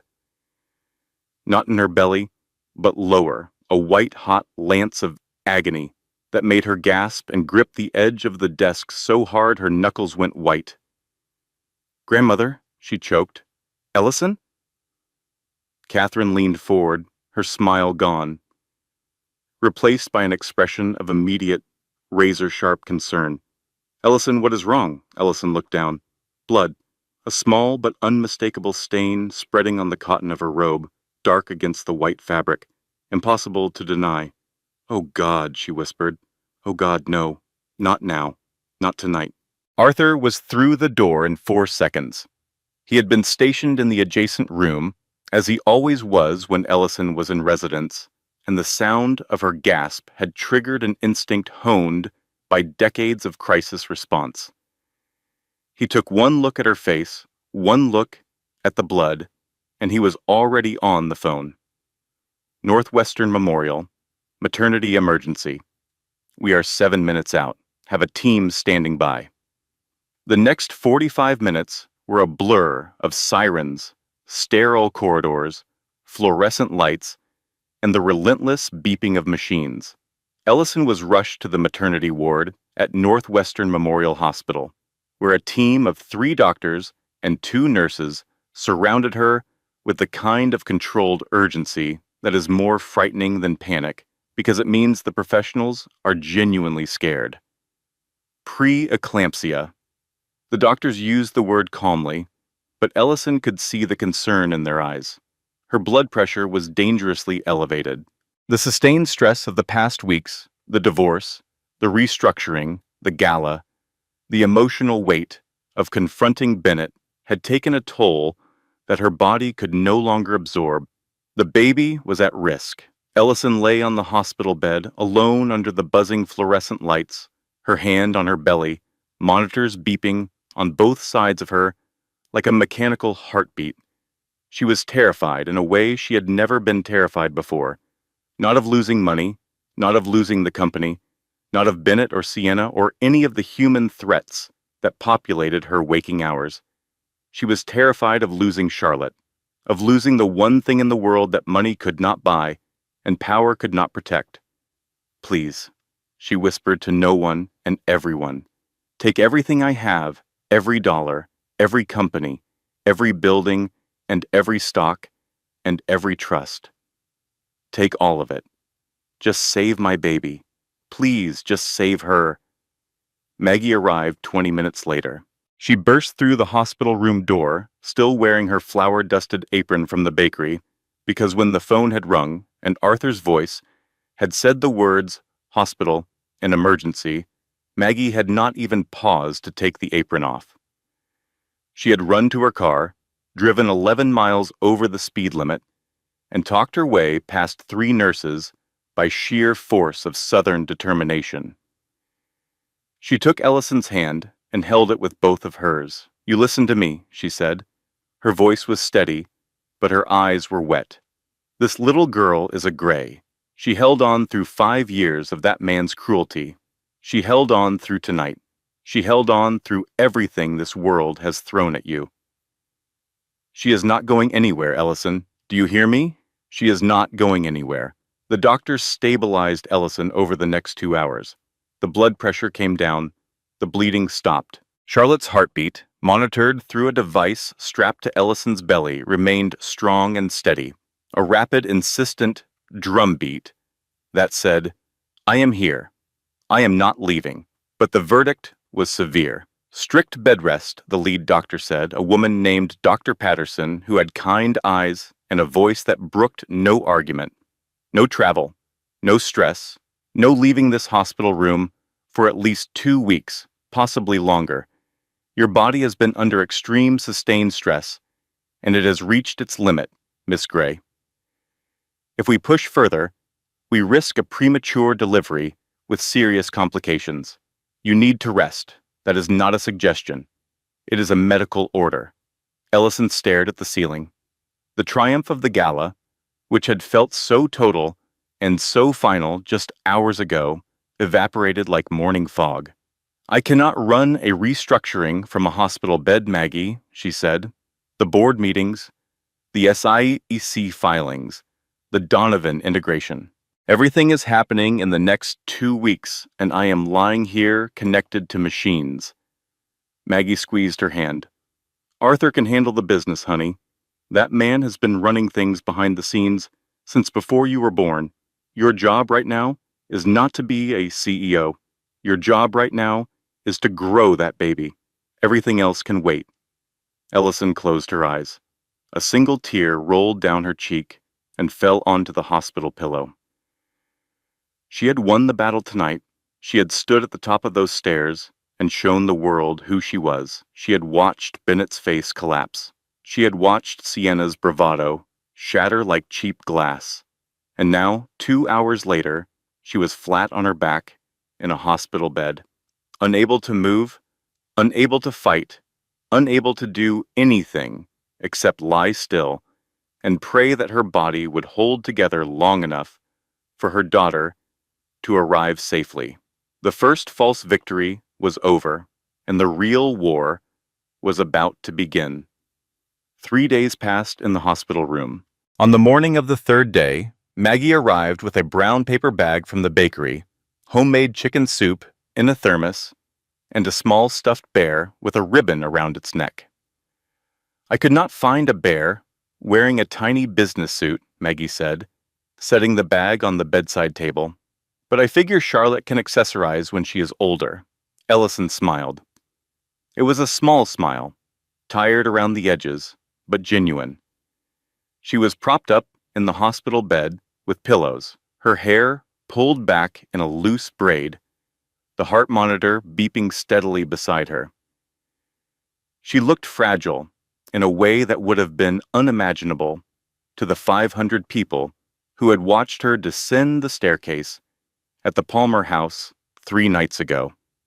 Maggie pulled up a chair, opened the thermos, and poured soup into a paper cup. She handed it to Ellison and then settled in with the comfortable familiarity of a woman who had spent decades perfecting the art of sitting with people in difficult moments. They did not talk about the company. They did not talk about Bennett or Sienna or the board or the SEC filings that were piling up on Arthur's desk. They talked about nothing. They talked about everything. Maggie told a story about a customer who had come into the bakery that morning and ordered a cake shaped like a divorce decree. She wanted me to write "Free at Last" in buttercream across the top, Maggie said. With little fondant handcuffs on the bottom tier that were supposed to be breaking apart. I told her I would do it, but the handcuffs would cost extra because my piping skills are not what they used to be. Ellison laughed. It was the first real laugh she had produced since the hospital, and it felt like a window opening in a room that had been closed too long. Maggie reached over and placed her hand on Ellison's belly. She felt the baby move, a gentle, rolling motion beneath the skin. "This little girl is already tougher than her daddy," Maggie said softly. She held on. Ellison covered Maggie's hand with her own. "Maybe the worst is over," she whispered. Maggie looked at her friend. Her eyes were warm, but her expression carried the faint shadow of a woman who has lived long enough to know that saying "maybe the worst is over" is the surest way to invite the worst back in. "Maybe it is, honey," Maggie said. "Maybe it is." It was not. While Ellison rested in her hospital bed with a stuffed bear and a cup of chicken soup, Bennett Caldwell was in his apartment in Chicago, pacing the length of his living room like a caged animal. The gala had broken something in him, not his spirit. That was too strong a word for whatever Bennett's spirit was made of. What it had broken was his belief in his own invulnerability. For the first time in his adult life, Bennett had been publicly humiliated. He had been escorted out of his own party. He had watched 500 people turn their backs on him and applaud the woman he had discarded. He had stood on the sidewalk outside the Palmer house in his red tie and his expensive shoes, completely alone, while his girlfriend screamed at him in front of valets and then vanished into a taxi. The humiliation burned. It burned worse than the financial exposure, worse than the loss of control. The image of Ellison descending that staircase, magnificent and pregnant, while Robert Donovan bowed to her, that image was seared into his brain like a brand. He had not slept in 3 days. He had consumed approximately 9 pots of coffee and 2 bottles of wine, which was a violation of the new company policy prohibiting executive alcohol consumption. But Bennett had stopped caring about company policy the moment he realized the company was no longer his. And then Sienna came back. She appeared at his door, 48 hours after the gala. She wore sunglasses and a coat pulled tight, the uniform of a woman who does not want to be recognized, though in truth, nobody was looking for her. She was not carrying a suitcase. She was carrying information. Sienna did not return out of love. She did not return because she missed Bennett or because the gala had triggered some revelation about the depth of their connection. Sienna returned because she had spent 48 hours in her hotel room Googling the Grey Dynasty, and what she found had made her pupils dilate with the kind of hunger that has nothing to do with food. Aurora Holdings was the tip of an iceberg that went down to the floor of the ocean. The Covenant Grey Trust controlled assets that made the fortunes of everyone at the Donovan Gala look like pocket change. And the woman who controlled that trust was currently lying in a hospital bed, unable to move. "She is stuck in a hospital bed, Bennett," Sienna said. She stood in his kitchen, with her arms crossed and her eyes burning with the focused intensity of a woman who has identified an opportunity and will not let it pass. She cannot run anything from there. The board, the SEC filings, the Donovan integration. She is pinned down. "This is our window." Bennett looked at her from across the counter. "Our window for what?" Sienna smiled. It was not a pleasant smile. To take it back, all of it. She explained the plan. When Arthur's team had revoked her official company credentials after the gala, they had caught her primary login, her email access, her file sharing permissions. Standard procedure, but Sienna had not survived 2 decades in corporate America by keeping only one key to the building. 6 months ago, when she was still VP of Marketing, she had created a secondary admin login under a dummy name to manage a marketing analytics dashboard. It was a minor system access point, barely visible in the IT architecture, the kind of backdoor that exists in thousands of companies across America because nobody thinks to audit the marketing department. What Sienna did not know, and what would eventually prove to be her undoing, was that Arthur's cybersecurity team had found the back door on the very first day of the restructuring audit. They had mapped every access point, every credential, every digital fingerprint in the Caldwell and Associates network. They found Sienna's secondary login on day 1, and Arthur had made a decision. He did not close it. He left it open, deliberately, because Arthur Pendleton understood something that Sienna Drake, for all her cunning, had never learned. The most effective trap is not a locked door. It is an open one that leads exactly where you want your prey to go. Arthur was watching every keystroke in real time, 24 hours a day. Over the next 5 days, Sienna used her backdoor access to pull confidential restructuring documents from the Caldwell and Associates servers, financial projections, board meeting minutes, legal correspondence between Arthur's team and the SEC. She compiled everything into a dossier that she and Bennett would use as ammunition. Then Bennett made his move. He contacted Robert Donovan privately, requesting a meeting under the pretense of discussing merger timeline concerns. He sat in Donovan's office in his red tie with his confident smile, and he lied with the same smooth proficiency that had once charmed investors out of millions. He told Donovan that Ellison was mentally unstable, that the pregnancy had triggered a psychological episode, that her behavior at the gala was evidence of an irrational and potentially dangerous mind controlling a major financial entity. He showed Donovan emails, carefully doctored by Sienna, that appeared to show Ellison making erratic demands, approving reckless expenditures, and threatening board members. "Between you and me, Robert," Bennett said, leaning forward with an expression of rehearsed concern, "I am worried about her, and I am worried about our merger. Aurora Holdings is a vanity project run by a woman who is not well. We need to take steps to protect the company before she destroys it." Donovan listened. He said little. His face revealed nothing. He thanked Bennett for his concern and showed him the door. Bennett then filed a formal motion with the Caldwell and Associates Board of Directors to invoke an incapacity clause. The motion argued that Ellison's hospitalization rendered her unable to fulfill her duties as controlling shareholder, and that her voting proxy should be temporarily suspended pending a medical evaluation. He had spent 3 days secretly cultivating 2 of the 7 board members. He had promised them favorable stock allocations in the post-merger structure. He had implied that Aurora Holdings was unstable and that aligning with him was the safer bet.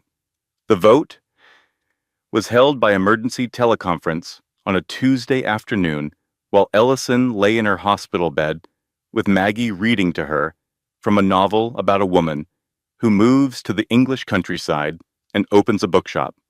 The motion passed 4-3. Ellison's proxy was suspended. Arthur delivered the news in person. He walked into the hospital room with his face set in the expression of controlled fury that Ellison had seen exactly twice in 23 years. They voted to suspend your proxy, Miss Gray. Bennett convinced 2 board members to flip. The motion passed 4-3. He is now filing with the SEC to challenge the Aurora acquisition as fraudulent, claiming you misrepresented your mental fitness. Ellison tried to sit up. The heart monitor spiked. Maggie, who had been reading in the chair beside the bed, dropped the book and put both hands on Ellison's shoulders. You stay in that bed, Ellison Gray, Maggie said. Her voice left no room for discussion. That baby needs you alive more than you need to fight that man today. Ellison sank back against the pillows. The tears came, not the composed tears of the gala or the frightened tears of the curb. These were the helpless tears of a woman who had run out of places to stand. He is taking everything, Maggie, she whispered, and I cannot even stand up. And now Bennett escalated further. A financial blog called Capital Insider published a devastating article 2 days later. The headline read, Aurora Holdings, a vanity project by an unstable heiress. The article questioned Ellison's mental fitness in detail. It implied that her pregnancy was being used as a shield against scrutiny. It suggested that the Gray dynasty was a paper empire, propped up by old money and no real substance. It cited anonymous sources within Caldwell and Associates who described Ellison as erratic, paranoid, and potentially delusional. The article was paid for through an offshore account managed by one of Sienna's contacts. The anonymous sources were Bennett and Sienna themselves. Every word was a lie designed to burn. The stock dropped 12% overnight. 2 major institutional clients threatened to pull their investments. Board members who had voted to support Ellison began calling Arthur in a panic. Ellison watched the news coverage from her hospital bed. The headlines scrolled across every financial channel on the mounted television, the words repeating in an endless loop that felt like a fist tightening around her chest. She picked up her phone and called Geneva. When Catherine answered, Ellison's voice was small, smaller than it had been on the curb in the rain, smaller than it had been during the divorce. This was the voice of a woman at the very bottom of the well, looking up and seeing nothing but dark. Grandmother, I failed. He is winning. He is destroying everything, and I cannot even get out of this bed. Catherine Gray was silent for 3 full seconds. When she spoke, her voice carried the weight of 84 years and the authority of a woman who had built a $1 trillion empire from the deck of a fishing boat. Ellison. Listen to me. Your grandfather built this dynasty from nothing.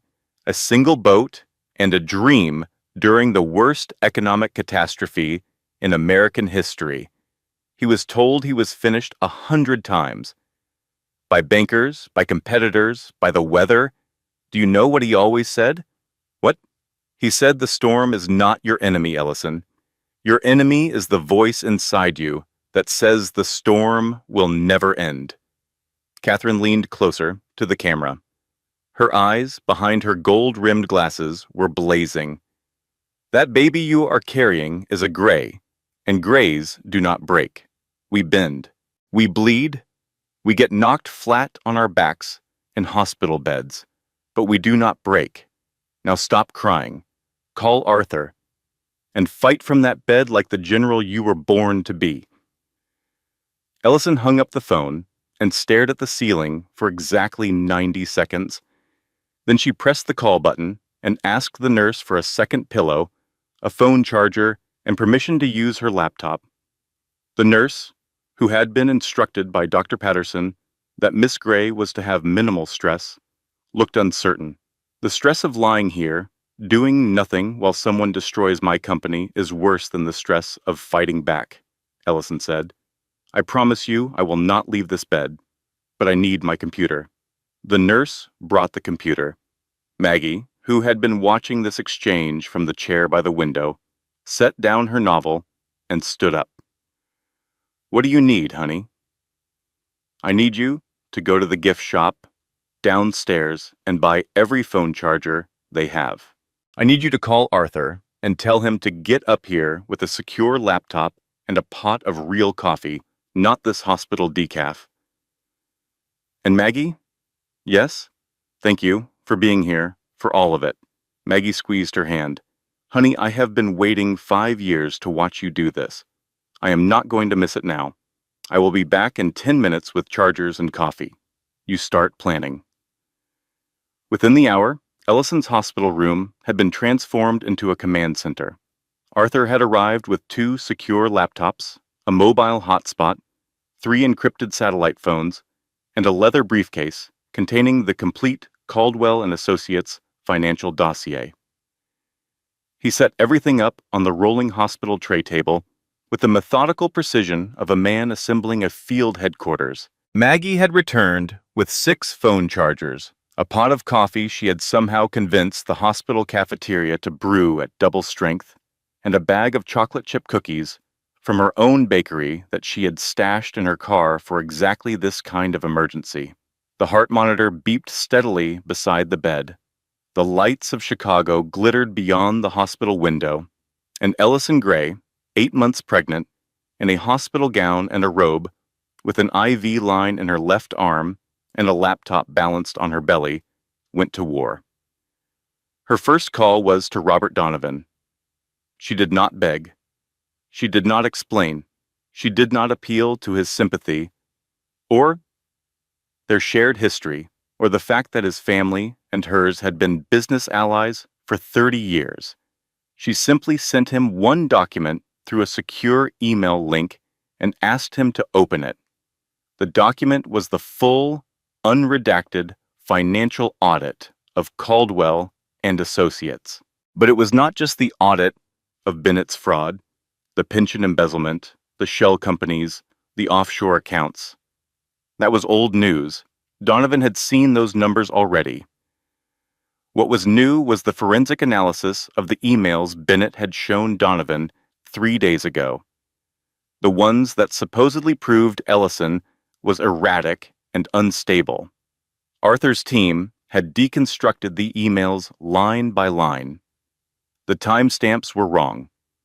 The metadata showed they had been created on a laptop registered to Sienna Drake, not on Ellison's devices. The IP addresses were inconsistent. The language patterns, analyzed by a linguistic forensics expert the Gray dynasty kept on retainer, did not match Ellison's writing style. They matched Sienna's. In short, the emails were forgeries, and the forensic proof was irrefutable. Donovan read the document in silence. When he spoke, his voice was colder than Ellison had ever heard it. That little weasel sat in my office and lied to my face, Donovan said. He showed me fabricated evidence and asked me to help him steal your company. I will testify to that under oath if it comes to it. Thank you, Robert. I am going to need that. Her second call was to the 2 board members who had flipped. She did not threaten. She did not raise her voice. She presented them with a very simple reality. They had voted to suspend her proxy based on Bennett's motion. Bennett's motion was supported by fabricated evidence. By voting with him, they had functionally endorsed a fraudulent filing. If the SEC investigated, and the SEC would investigate, their votes would be part of the record. They would be named as co-conspirators, not because Ellison would name them, because the evidence would. She gave them a choice. Reverse your vote by end of business today, and you will be remembered as board members who corrected an error when presented with new evidence. That is an honorable narrative. The alternative narrative is considerably less comfortable. I will let you decide which story you prefer to tell. They flipped back within 40 minutes. Both of them. The proxy suspension was reversed.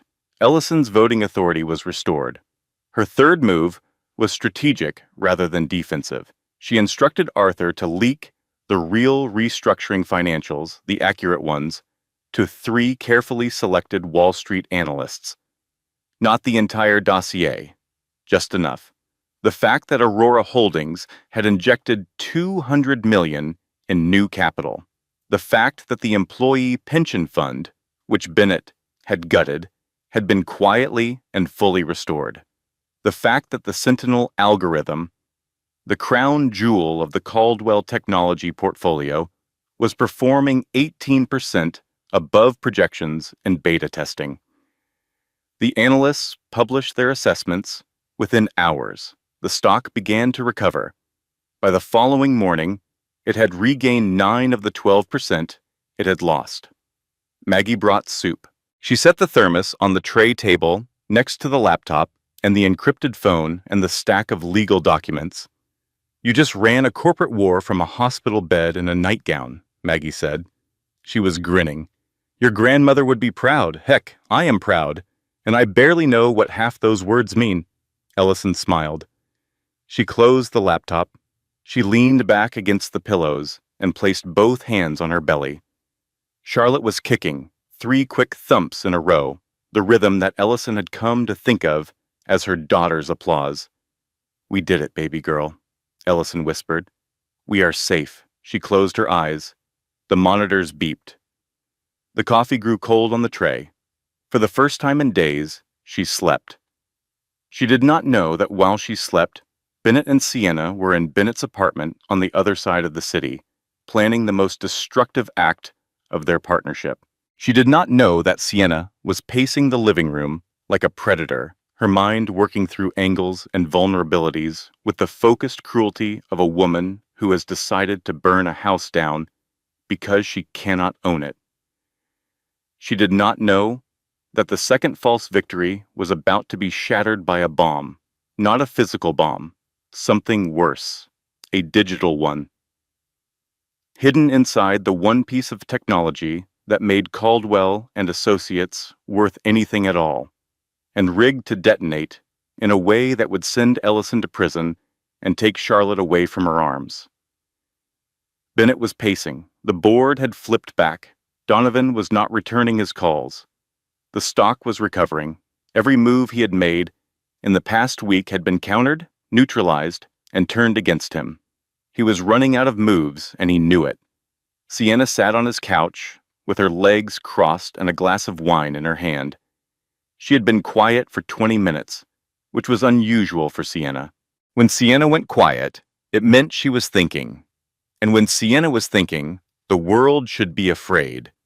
We need something bigger, she said finally, something she cannot recover from, something that does not just hurt her, something that ends her. What is bigger than taking the board? Bennett asked. We kill the product. Bennett stopped pacing. He turned to look at her. What? The Sentinel algorithm. It is the only reason this company has any value. Without it, the stock is worthless. The merger is dead. Ellison loses everything. Bennett shook his head. That is insane, Sienna. That is our own company.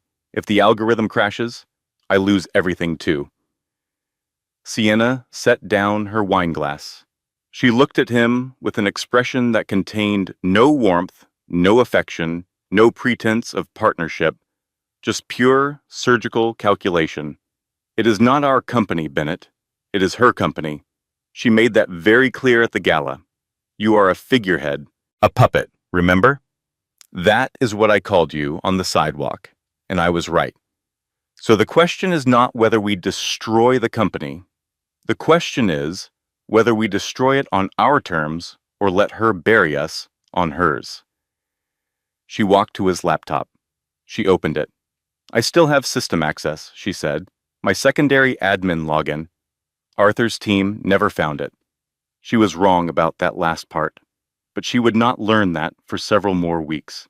Sienna outlined the plan while Bennett stood by the window and felt the last traces of his conscience flicker like a candle in a draft. They would use her backdoor access to reach the source code repository for the Sentinel algorithm. Bennett knew the architecture better than anyone. He had helped design it. He would write the logic bomb, a few dozen lines of malicious code buried deep in the subroutines that would cause the entire system to crash catastrophically once the user base exceeded 10 million, a milestone. The company was expected to hit within 3 months of going public. The crash would look like a technical failure, not sabotage. The stock would collapse. The merger would die. Investors would flee. But that was not the genius of the plan. That was just the detonation. The genius was the framing. Sienna would plant a false evidence trail using Ellison's compromised proxy credentials from the brief period when the board had suspended her access. She would make it look like Ellison herself had inserted the malicious code, routing the digital fingerprints through the access points that had been temporarily linked to Ellison's account during the suspension. When the bomb went off and the investigators came looking, every piece of digital evidence would point to one person, Ellison Gray. "When this goes off," Sienna said, her voice flat and matter-of-fact, "she does not just lose money. She goes to prison. For corporate sabotage, for wire fraud, for conspiracy. And with a newborn baby, Child Protective Services takes Charlotte. Ellison loses everything. The company, the fortune, the reputation, and the baby." Bennett was staring out the window. His hands were shaking, not with fear, but with the toxic energy of a man standing at the edge of a cliff and looking down. "The baby Sienna," he said. His voice was almost a whisper. She is my—" He could not finish the sentence. He had called Charlotte an anchor. He had questioned her paternity. He had told Ellison to try not to have the baby in the Honda Civic. But somewhere, beneath the layers of ego and cruelty and self-interest, a single nerve remained. A single thread connecting him to the biological fact that there was a child in the world who carried his DNA. Sienna killed it. "You're what?" she said. Her voice was ice.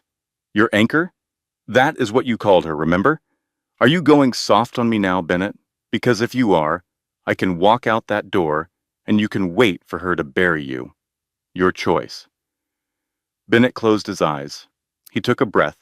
He opened his eyes. He sat down at the laptop. He began to type. He worked through the night, line by line by line. The code was elegant in its malice, a masterpiece of destruction written by a man who knew the system's architecture the way a surgeon knows the body he is about to cut open. He buried the payload so deep in the subroutines that a standard code review would never find it. It was a time bomb with a digital fuse, dormant until the user count crossed the threshold, and then catastrophic. Sienna handled the framing. She was meticulous. She rerouted the access logs through 3 different proxy servers, layered the false trail through Ellison's compromised credentials, and time-stamped every fabricated entry to align with the window of the proxy suspension. It was sophisticated work, the work of a woman who had spent years learning how to cover tracks, because she had spent years making tracks that needed covering. When it was done, Bennett pressed enter. The screen flashed confirmation. The payload was embedded. Sienna then picked up a burner phone purchased at a gas station in the suburbs. She had sent Bennett to buy it 2 days earlier. He had used his personal credit card because Sienna had told him cash would look suspicious if the purchase was ever reviewed. She did not mention that credit card records are easier to trace than cash. She did not need to. She was already hedging her bets, building a trail that led to Bennett if anything went wrong, keeping her own hands clean enough to plead ignorance. She typed a text message to a financial crimes reporter she had identified weeks ago.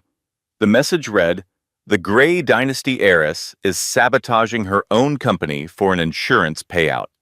Check the source code commits on the Sentinel algorithm. Follow the digital trail. It goes straight to Ellison Gray." She pressed send. They toasted with champagne. Bennett's hand was not steady, but the champagne helped. They believed they had won. They believed the bomb would detonate in 3 months and blow Ellison Gray and her billion-dollar baby kingdom into dust. What they did not know, what they could not have known, was that Arthur Pendleton was sitting in a security office on the 45th floor of the Caldwell building, watching a bank of monitors that displayed every keystroke from every terminal in the building. He had been watching Bennett type for 6 hours. He had watched Sienna route the false evidence trail. He had watched them purchase the burner phone because the gas station where Bennett bought it had a security camera that Arthur had accessed through a contact in the Chicago Police Department 4 hours after the transaction.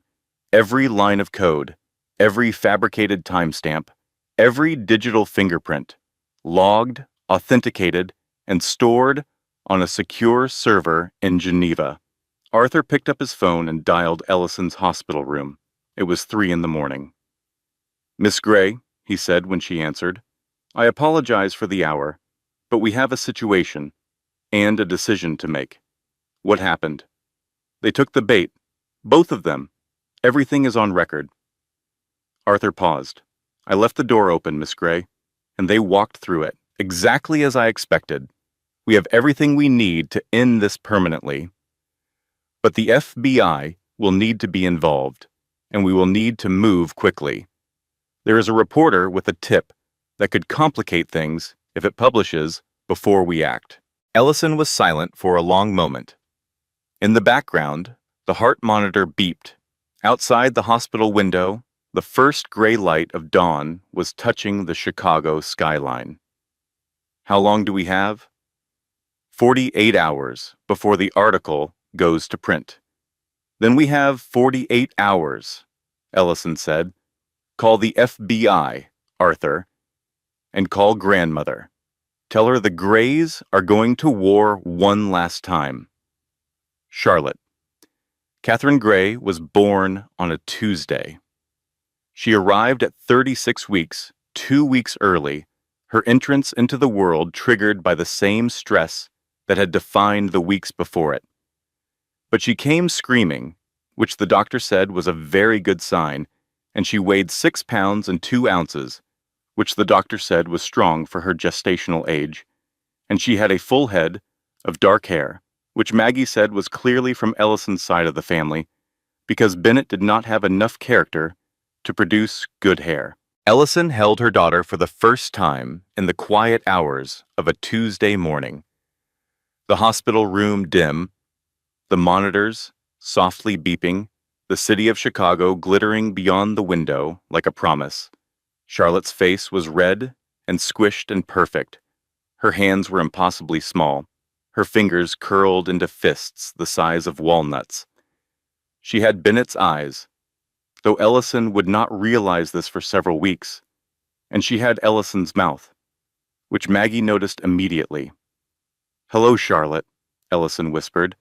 She was crying, not from pain and not from sadness, from something so much larger than either of those things that there is no single word for it in the English language. "I am your mama. And I promise you, no one is ever going to make you feel invisible, not for one single day of your life. You are seen, baby girl. You are loved, and you are a gray." Maggie sat in the chair beside the bed, weeping openly and making no attempt to hide it. She held one of Charlotte's tiny feet in her palm and laughed through her tears. Arthur stood outside the door. Through the small window, Ellison could see him in the hallway, rigid and upright as always, his hands clasped behind his back. But she also saw him remove his glasses and turn his face toward the wall for a moment.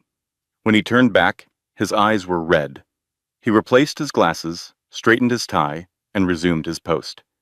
He would later deny that this had happened. In Geneva, Grandmother Catherine listened on an open phone line. She had been connected since the labor began. 12 hours of silence, broken only by the occasional sound of her praying softly in French. When she heard Charlotte's first cry, she said a single word, "Beautiful." Then she hung up and wept in her library, alone, surrounded by books and photographs, and the memory of a husband who would have given anything to see this day.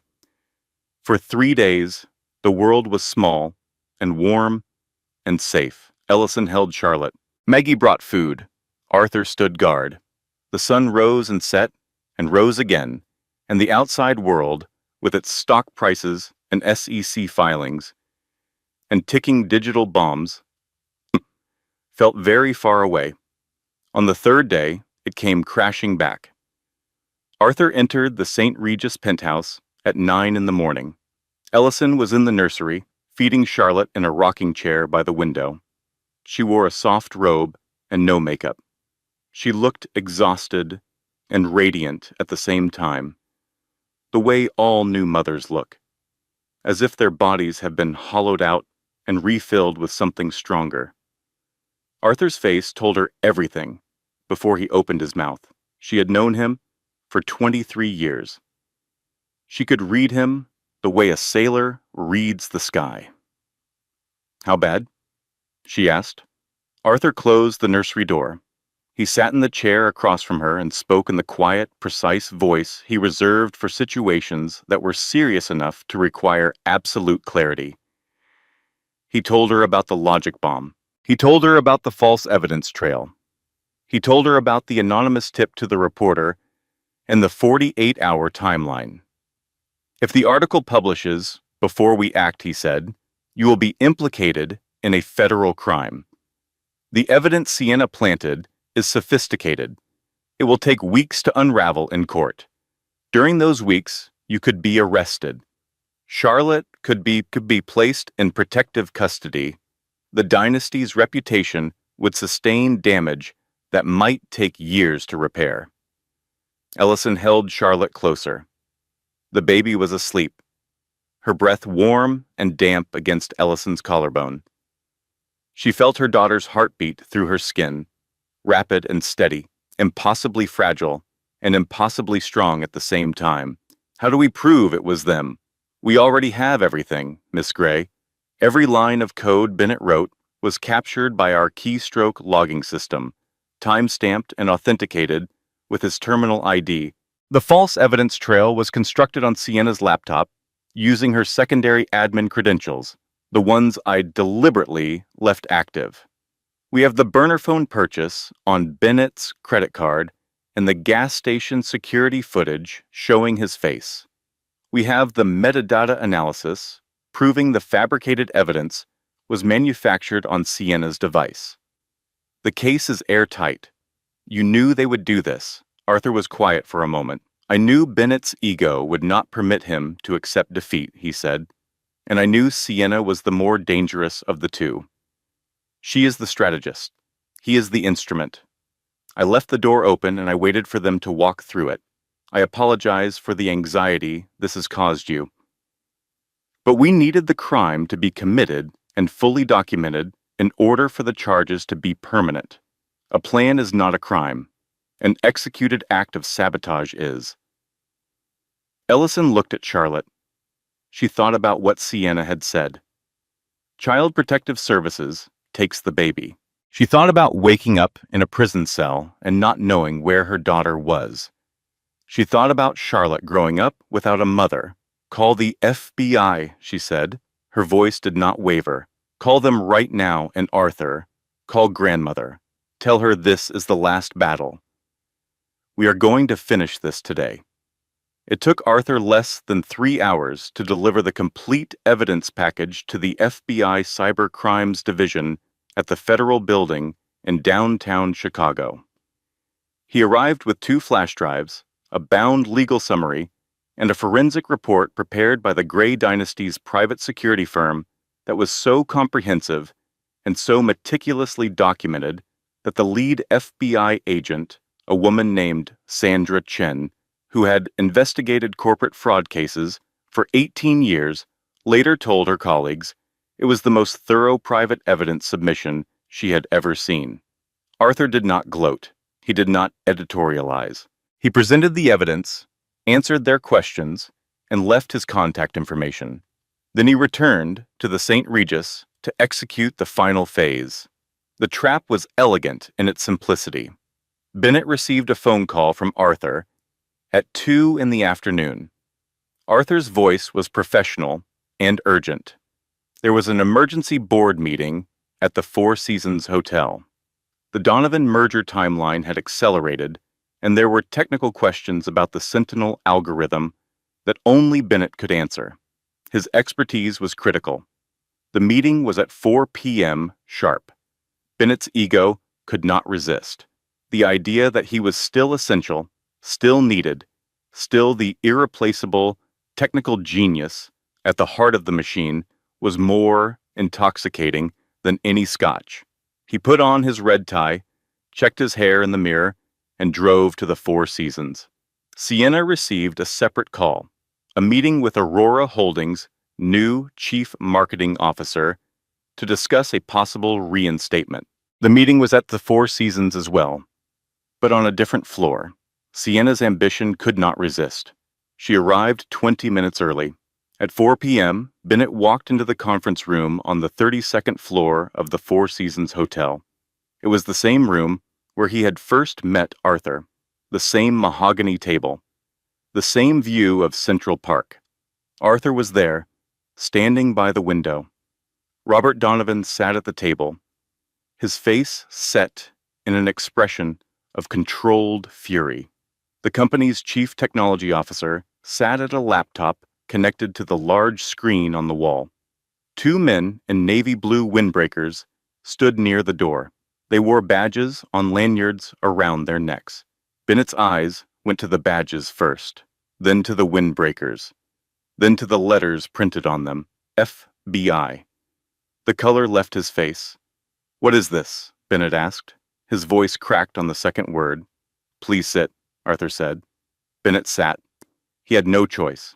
His legs would not have held him if he had tried to remain standing. The CTO tapped a key. The large screen lit up. And there it was. Every line of code Bennett had typed on his terminal over the past 7 days, displayed in real-time playback.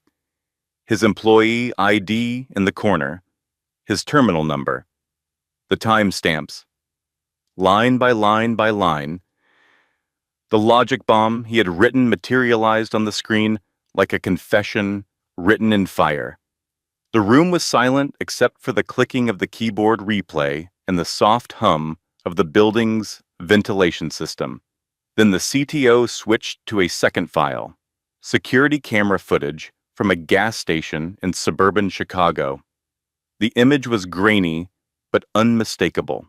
Bennett Caldwell, in his expensive coat, purchasing a prepaid burner phone with his personal credit card. The timestamp in the corner of the footage matched the timestamp of the anonymous text message sent to the reporter. Then a third file. The metadata analysis of the fabricated evidence trail. Every false digital fingerprint, every doctored timestamp, every manufactured access log traced back to Sienna Drake's laptop. The forensic proof was irrefutable. The fabrication was complete, and it was documented down to the pixel. Bennett sat in his chair and watched his crimes play out on screen like a movie about someone else's life. His hands were on the table. They were shaking so badly that the table vibrated. Ellison, he choked. Please, I was angry. I was not thinking. The baby. I did not mean to. I never wanted to. Please. Arthur picked up his phone. He placed it on the table and dialed a number on speakerphone. The room heard 2 rings, then a click, then a voice, calm, clear, absolute. Hello, Bennett. In the background, barely audible, a baby fussed softly, a tiny sound. The sound of a newborn adjusting to the world. Bennett heard it. He heard his daughter, the child he had called an anchor, the child whose paternity he had questioned, the child he had been willing to let Child Protective Services take away so that he could destroy her mother. She was right there, on the other end of the line, and he could not touch her. You called our daughter an anchor, Ellison said, through the speaker. You tried to destroy a company that employs 3,000 people. You planted evidence to frame me for a federal crime. And you would have let them take Charlotte from me. You would have let strangers take our baby girl from her mother's arms so you could win. The baby cooed. The sound cut through the conference room like a blade. I spent 5 years loving you, Bennett. I paid your student loans. I worked 2 jobs so you could take unpaid internships. I washed your clothes and cooked your meals and held your hand when you were scared. I carried your child while you mocked me for wearing the wrong sweater to your office party. You never once asked about my family. You never once asked why I had no photographs of my parents. You never once asked where I came from or who my people were. Because you did not care. You only cared about what I looked like standing next to you. And when I did not look expensive enough, you threw me away. She paused. The monitors in the penthouse beeped. Charlotte made a soft gurgling sound. All you had to do was be kind, Bennett. That was the only test, and you failed it every single day. The FBI agents stepped forward. Bennett Caldwell, the lead agent said, you are under arrest for attempted sabotage of critical financial infrastructure, fabrication of evidence, wire fraud, and conspiracy. Please stand and place your hands behind your back. Bennett stood. His legs barely held him. The agents turned him around and pulled his arms behind him. The handcuffs clicked shut with a metallic finality that sounded like a door being locked forever. As they led him toward the hallway, Bennett twisted his head back toward the phone on the table. That is my daughter, he screamed. His voice broke into something raw and animal. You cannot keep her from me. She is mine. Ellison's voice came through the speaker one final time. Steady, unbreakable, and carrying a weight that would echo in Bennett Caldwell's memory for every remaining day of his life. You kept yourself from her, Bennett. I just watched. 3 floors below, at the exact same moment, Sienna Drake walked into a conference room, expecting to meet Aurora's new chief marketing officer. She had dressed for the occasion in a tailored black suit and carried her favorite handbag, a leather piece that cost $4,000 and that she considered her good luck charm. 2 female FBI agents were waiting inside. They were not dressed for a marketing meeting. Sienna Drake, the lead agent, said, you are under arrest for conspiracy to commit corporate sabotage, fabrication of evidence, wire fraud, and unauthorized access to protected computer systems. You have the right to remain silent. Sienna's mouth opened. For the second time in her life, no words came out. They cuffed her with her handbag still hanging from her arm. She was led out through a service corridor so the hotel guests would not see. She screamed for a lawyer the entire way. The elevator doors closed on her voice like a curtain falling on the final act of a very expensive play. 6 months passed. The world turned. The seasons changed. The stock market rose and fell and rose again. Wars were fought in countries far away, and elections were held in countries close to home, and babies were born, and old people died, and through it all, the great machinery of human life ground forward in its ancient, indifferent rhythm. At the Federal Correctional Institution in Otisville, New York, Bennett Caldwell woke up at 6 a.m., ate breakfast from a metal tray, and reported to his assigned job in the prison laundry. His hands, which had once signed million-dollar contracts and swirled aged scotch in crystal tumblers, were now rough and red and cracked from industrial detergent. His hair, which he had once styled every morning with $50 pomade, was buzzed to a quarter-inch of stubble. He wore a beige jumpsuit that was 2 sizes too large and scratched against his skin like a rebuke. He had spent the first month in shock, the second in rage, the third in a depression so deep that the prison counselor had recommended monitoring. Now, at 6 months, he was simply empty, a vessel that had been drained of everything that once filled it. Ambition, pride, cruelty, charm, leaving behind nothing but a man in a jumpsuit with cracked hands and a number where his name used to be. On a Tuesday morning, in late spring, a guard rapped a baton against the bars of his cell. "Legal visit," the guard grunted. "Move it." Bennett's heart lurched. He scrambled off his bunk and smoothed the wrinkles of his jumpsuit with hands that would not stop shaking. A legal visit. It could be his public defender, with news about the appeal. It could be a miracle. He was led down the fluorescent-lit corridor in shackles, the chains at his wrists and ankles producing a rhythm that had become the soundtrack of his diminished life. Other inmates watched him pass with dead eyes. He kept his gaze on the floor. The guard deposited him in the visitation room, a bleak space divided by thick plexiglass, with phones mounted on both sides. Bennett sat down and clasped his hands together to stop them from trembling. He looked up. He had expected his lawyer's tired face. He had expected a stack of legal documents and the flat, rehearsed phrases of a man who was paid by the hour to manage expectations. Instead, he saw Ellison. She sat on the other side of the glass, looking like a visitor from another universe. She wore a simple trench coat over a cream silk blouse. Her hair was loose, falling over her shoulders in dark waves. She wore no jewelry except a small gold pendant at her throat. She looked rested, healthy, beautiful, radiant with the kind of light that comes from within and cannot be purchased at any price. She held a photograph.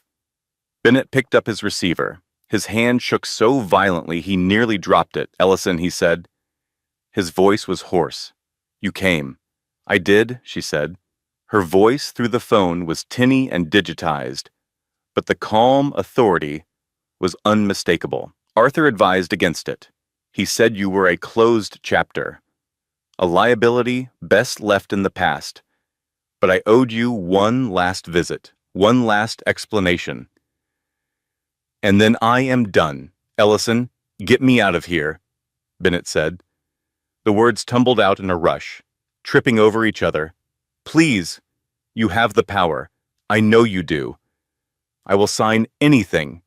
I will leave the country. I will never contact you again. I cannot survive in here. These people, they do not know who I am. They do not care. They know exactly who you are, Bennett." Ellison said softly, "You are inmate 8940. That is all you are now." The words landed like stones. Bennett slumped in his chair. Then Ellison held up the photograph.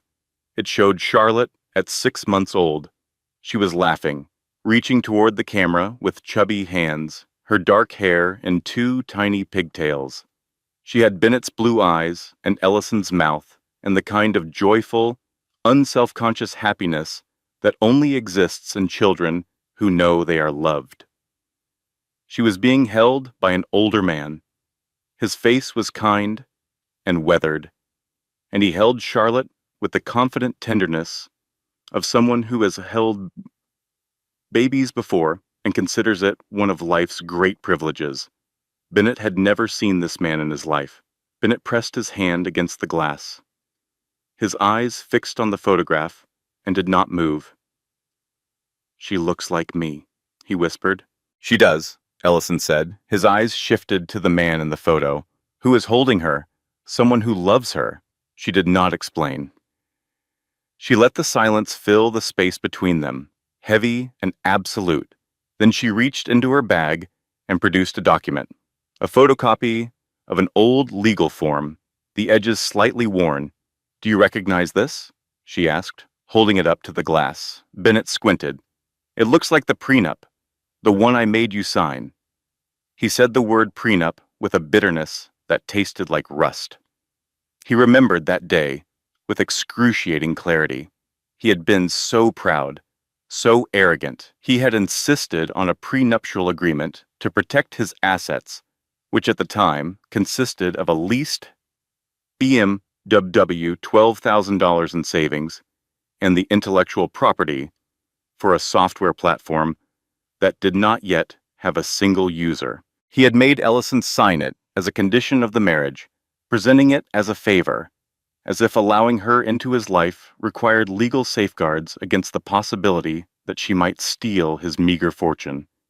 He had not read the addendum, the one Ellison's grandfather had insisted on, the one written in legal language so dense that Bennett's eyes had glazed over after the first paragraph. He had waved it away. He had been too busy protecting his leased sedan to notice that the other side of the agreement contained a provision that could have changed his life forever. Ellison read it aloud. Should the spouse of the beneficiary remain in the marriage for a period of 7 years and demonstrate consistent loyalty, kindness, and fidelity, during said period, the spouse shall be entitled to 50% of the non-vested trust dividends upon the 10th anniversary of the marriage, payable annually in perpetuity. Bennett's mouth went dry. The fluorescent light above him buzzed. The sounds of the prison around him, the distant shouting of guards, the slamming of cell doors, faded to a dull hum. He knew what the trust was worth now. He had spent months in his cell researching the Gray Dynasty through the prison library's limited internet access. He had seen the numbers. He had done the math. And the math had kept him awake at night, staring at the concrete ceiling. "How much?" he whispered. His voice was barely audible. "Last year's dividends alone were approximately $400 million, Ellison said. She said it the way a person might say the time or the weather, casually, as a statement of fact that required no emphasis, because the number spoke for itself. Bennett felt the blood drain from his face. He felt his hands go numb. He felt the room tilt slightly, as if the floor had shifted beneath him. "If you had stayed, Bennett," Ellison continued, her eyes steady on his, her voice soft but relentless. "If you had been kind. If you had just been a decent husband and a loving father, if you had said thank you when I cooked your dinner, and I love you when I held your hand, and our baby is beautiful when I told you I was pregnant, if you had done those simple, ordinary, human things for 2 more years, you would have been worth $500 million. And it would have kept growing every year for the rest of your life. $500 million. The number hung in the air between them like a ghost. "You would not have had to work another day," Ellison said.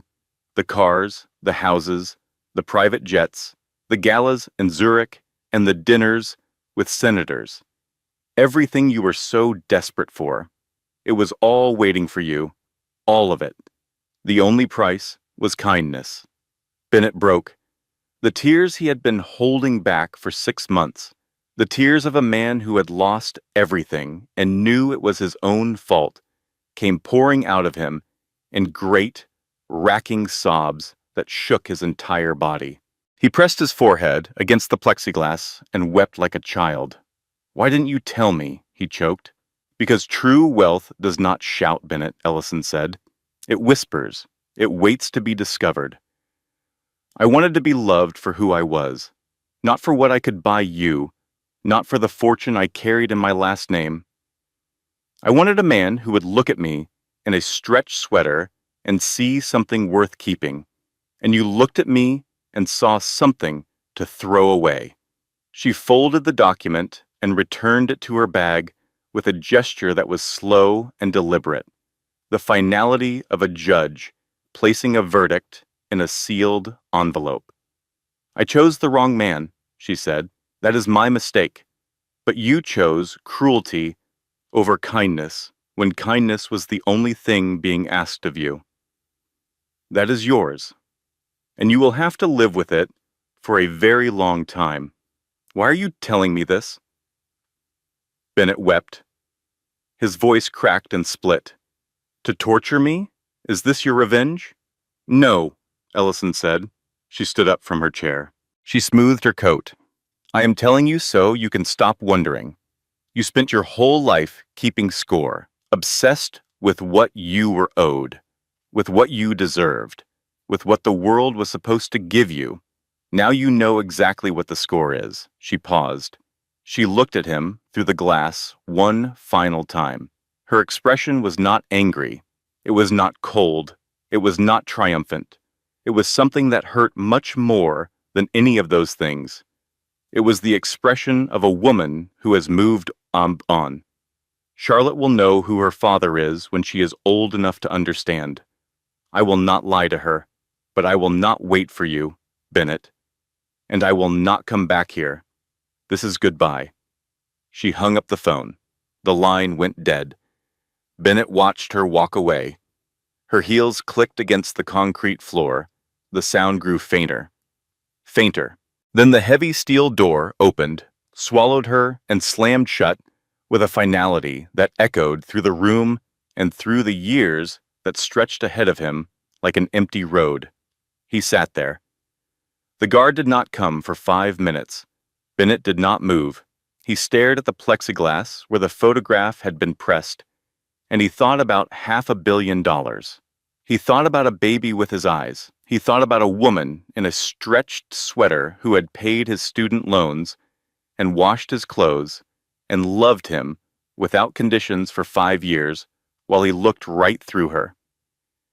He had held the winning lottery ticket in his hand, and he had thrown it in the trash because it looked wrinkled. The guard came. Bennett stood. He walked back to his cell in chains. He sat on his bunk and stared at the gray concrete wall. He would stare at that wall for the next 8 years. And every single day, he would do the math. And every single day, the answer would be the same. Kindness would have cost him nothing, and it would have earned him everything.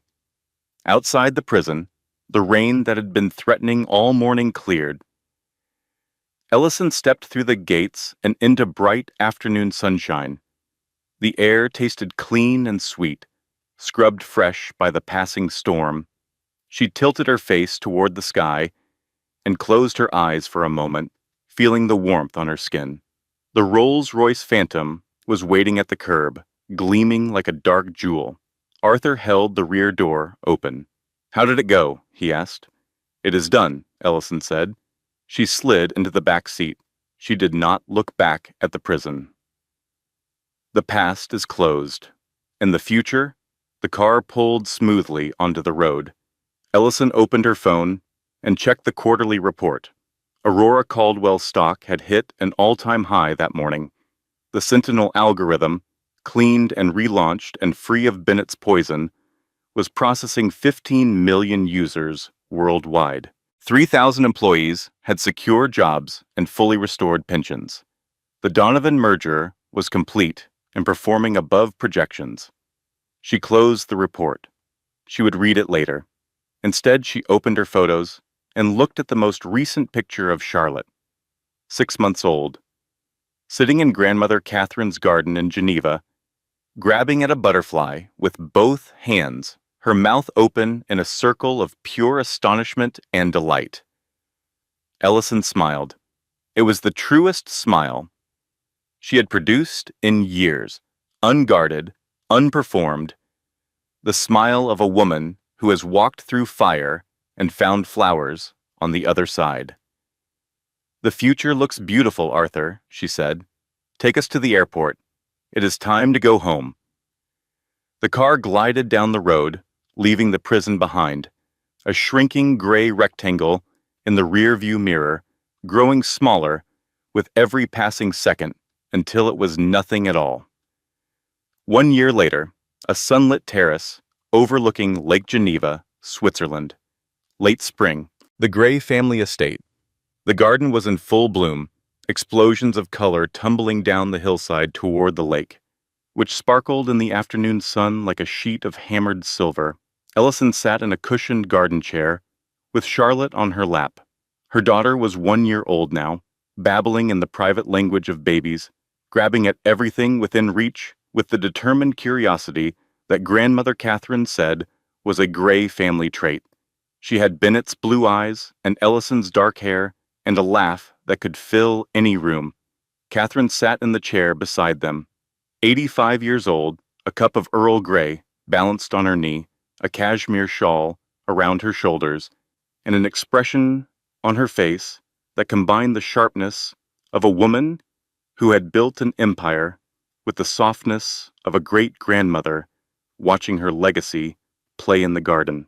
Maggie was visiting from Chicago. She sat in a third chair, drinking sweet tea from a mason jar she had brought from home because she did not trust Swiss beverages, and complaining loudly that Swiss pastries were overrated and that the bakeries of Geneva could not hold a candle to a proper Southern kitchen. Arthur stood at a respectful distance, reviewing security reports on his tablet.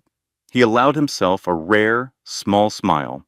Arthur looked up from his screen. "Miss Gray, I have several updates." "Go ahead, Arthur." "Bennett Caldwell's second appeal has been denied by the Federal Circuit Court. The 8-year sentence stands. His attorney has indicated he will not file a third appeal." Ellison nodded. She felt nothing. Not satisfaction, not pity, nothing. The chapter was closed. Additionally, Arthur continued, Miss Drake's plea deal was rejected by the sentencing judge, who found it insufficient given the severity of the charges. She received 3 years at the Federal Women's Correctional Facility in Alderson, West Virginia. Maggie snorted. "I read somewhere that she tried to sell her story to People magazine from inside. Wanted to do a whole spread. Poor little rich girl's girlfriend, wrongly accused. That kind of thing." Arthur permitted himself a very small smile. They declined. Their exact response, according to my contacts, was, "Who?" Maggie threw her head back and howled with laughter so loud that Charlotte startled, looked at Maggie, and then burst into giggles herself. Because laughter is contagious even when you are 1 year old and have no idea what the joke is. Ellison turned to Maggie. "Speaking of good news, I have been meaning to tell you something." "Uh-oh," Maggie said, setting down her tea. "Whenever you say you have been meaning to tell me something, it means you have done something ridiculous and generous, and I am going to cry. I bought the building your bakery is in," Ellison said. "The whole building. The deed has been transferred to your name. It is yours, Maggie. Free and clear. No rent, no mortgage, no landlord. Yours."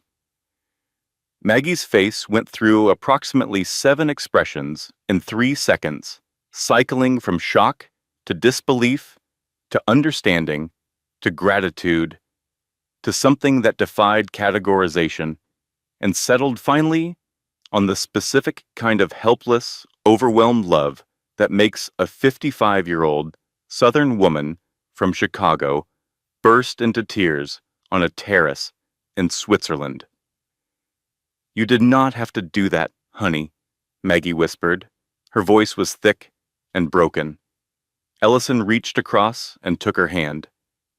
"You held my hand when I thought I was losing Charlotte. You brought me soup in a hospital gown. You sat with me in that hospital room for 11 days and told me bad jokes and read me novels and kept me from falling apart. A building is nothing compared to that, Maggie. Nothing." Maggie pulled her into a hug, careful of Charlotte between them, holding on tight, the way you hold someone who saved your life and does not even know it. Catherine watched this from her chair, with eyes that glistened behind her gold-rimmed spectacles. She waited until the embrace ended, and then she reached out and took Ellison's other hand. "I am making a change to the trust, Ellison," Catherine said. Her voice was steady, but there was an undercurrent of emotion that she was too proud to name. "The loyalty clause stays. It has served its purpose. But I am adding a new provision. I am calling it the Charlotte Clause." Ellison looked at her grandmother. "Any future spouse of any gray heir must demonstrate 2 full years of consistent kindness and integrity before they are told the family name. They must love us when we look ordinary. They must prove themselves when there is nothing to gain. We will never let another Bennett Caldwell through the door." Ellison smiled. "You think of everything, grandmother." Catherine kissed Charlotte's forehead. The baby grabbed a fistful of the old woman's cashmere shawl and gurgled with satisfaction. "I learned from watching you," Catherine said. Ellison's phone buzzed on the table. She glanced at it. The quarterly report, Aurora Caldwell Technologies, the entity that had risen from the wreckage of Bennett's fraud, had reached an all-time high on the New York Stock Exchange.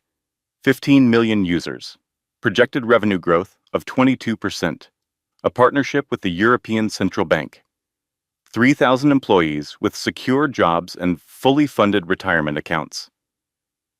She did not open the report. She would read it later, or tomorrow, or next week. The numbers would still be there, because Charlotte had grabbed a daisy from the garden.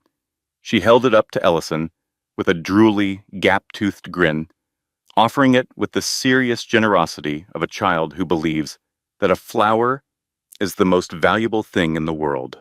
And she was right. Ellison took the daisy. She held it in one hand and held her daughter in the other. She looked at Maggie, who was wiping her eyes with a bakery napkin.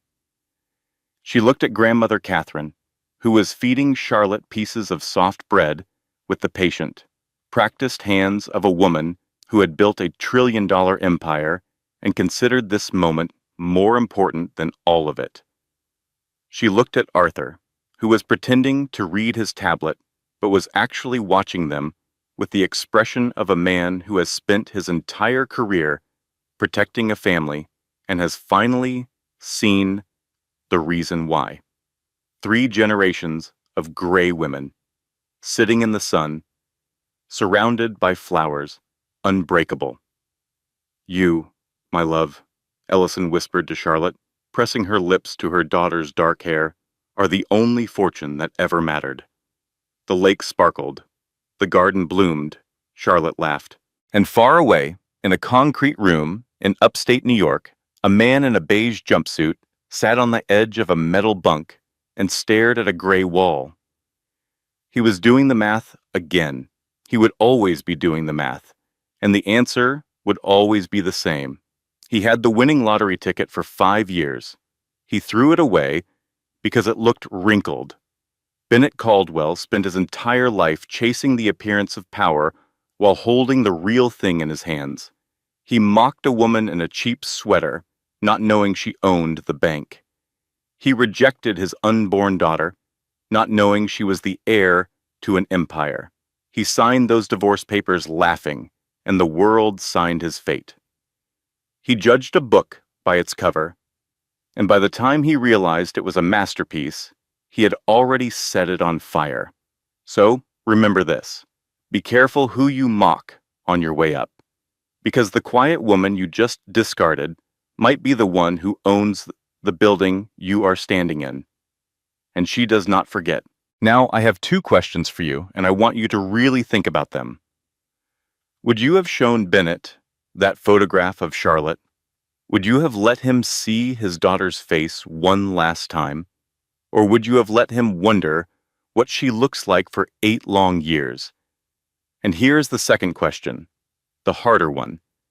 Do you think Bennett ever truly loved Ellison, even in the beginning? Or was it always from the very first day about what she could give him. Tell me in the comments. I read every single one. If this story hit you somewhere deep, hit that like button. It really does help the channel grow. And if you have not already, subscribe and ring that bell so you never miss a story. Until next time, remember, true wealth does not shout, it whispers. And the most expensive mistake you will ever make is underestimating a quiet woman with a baby on the way. Thank you for listening. This content was carefully researched, developed, and manually edited by our team to deliver meaningful stories with valuable life lessons. Every narrative is crafted to entertain, inspire, and empower our audience. We believe that great stories can change lives, and we are committed to bringing you content that matters. Thank you for being part of our community.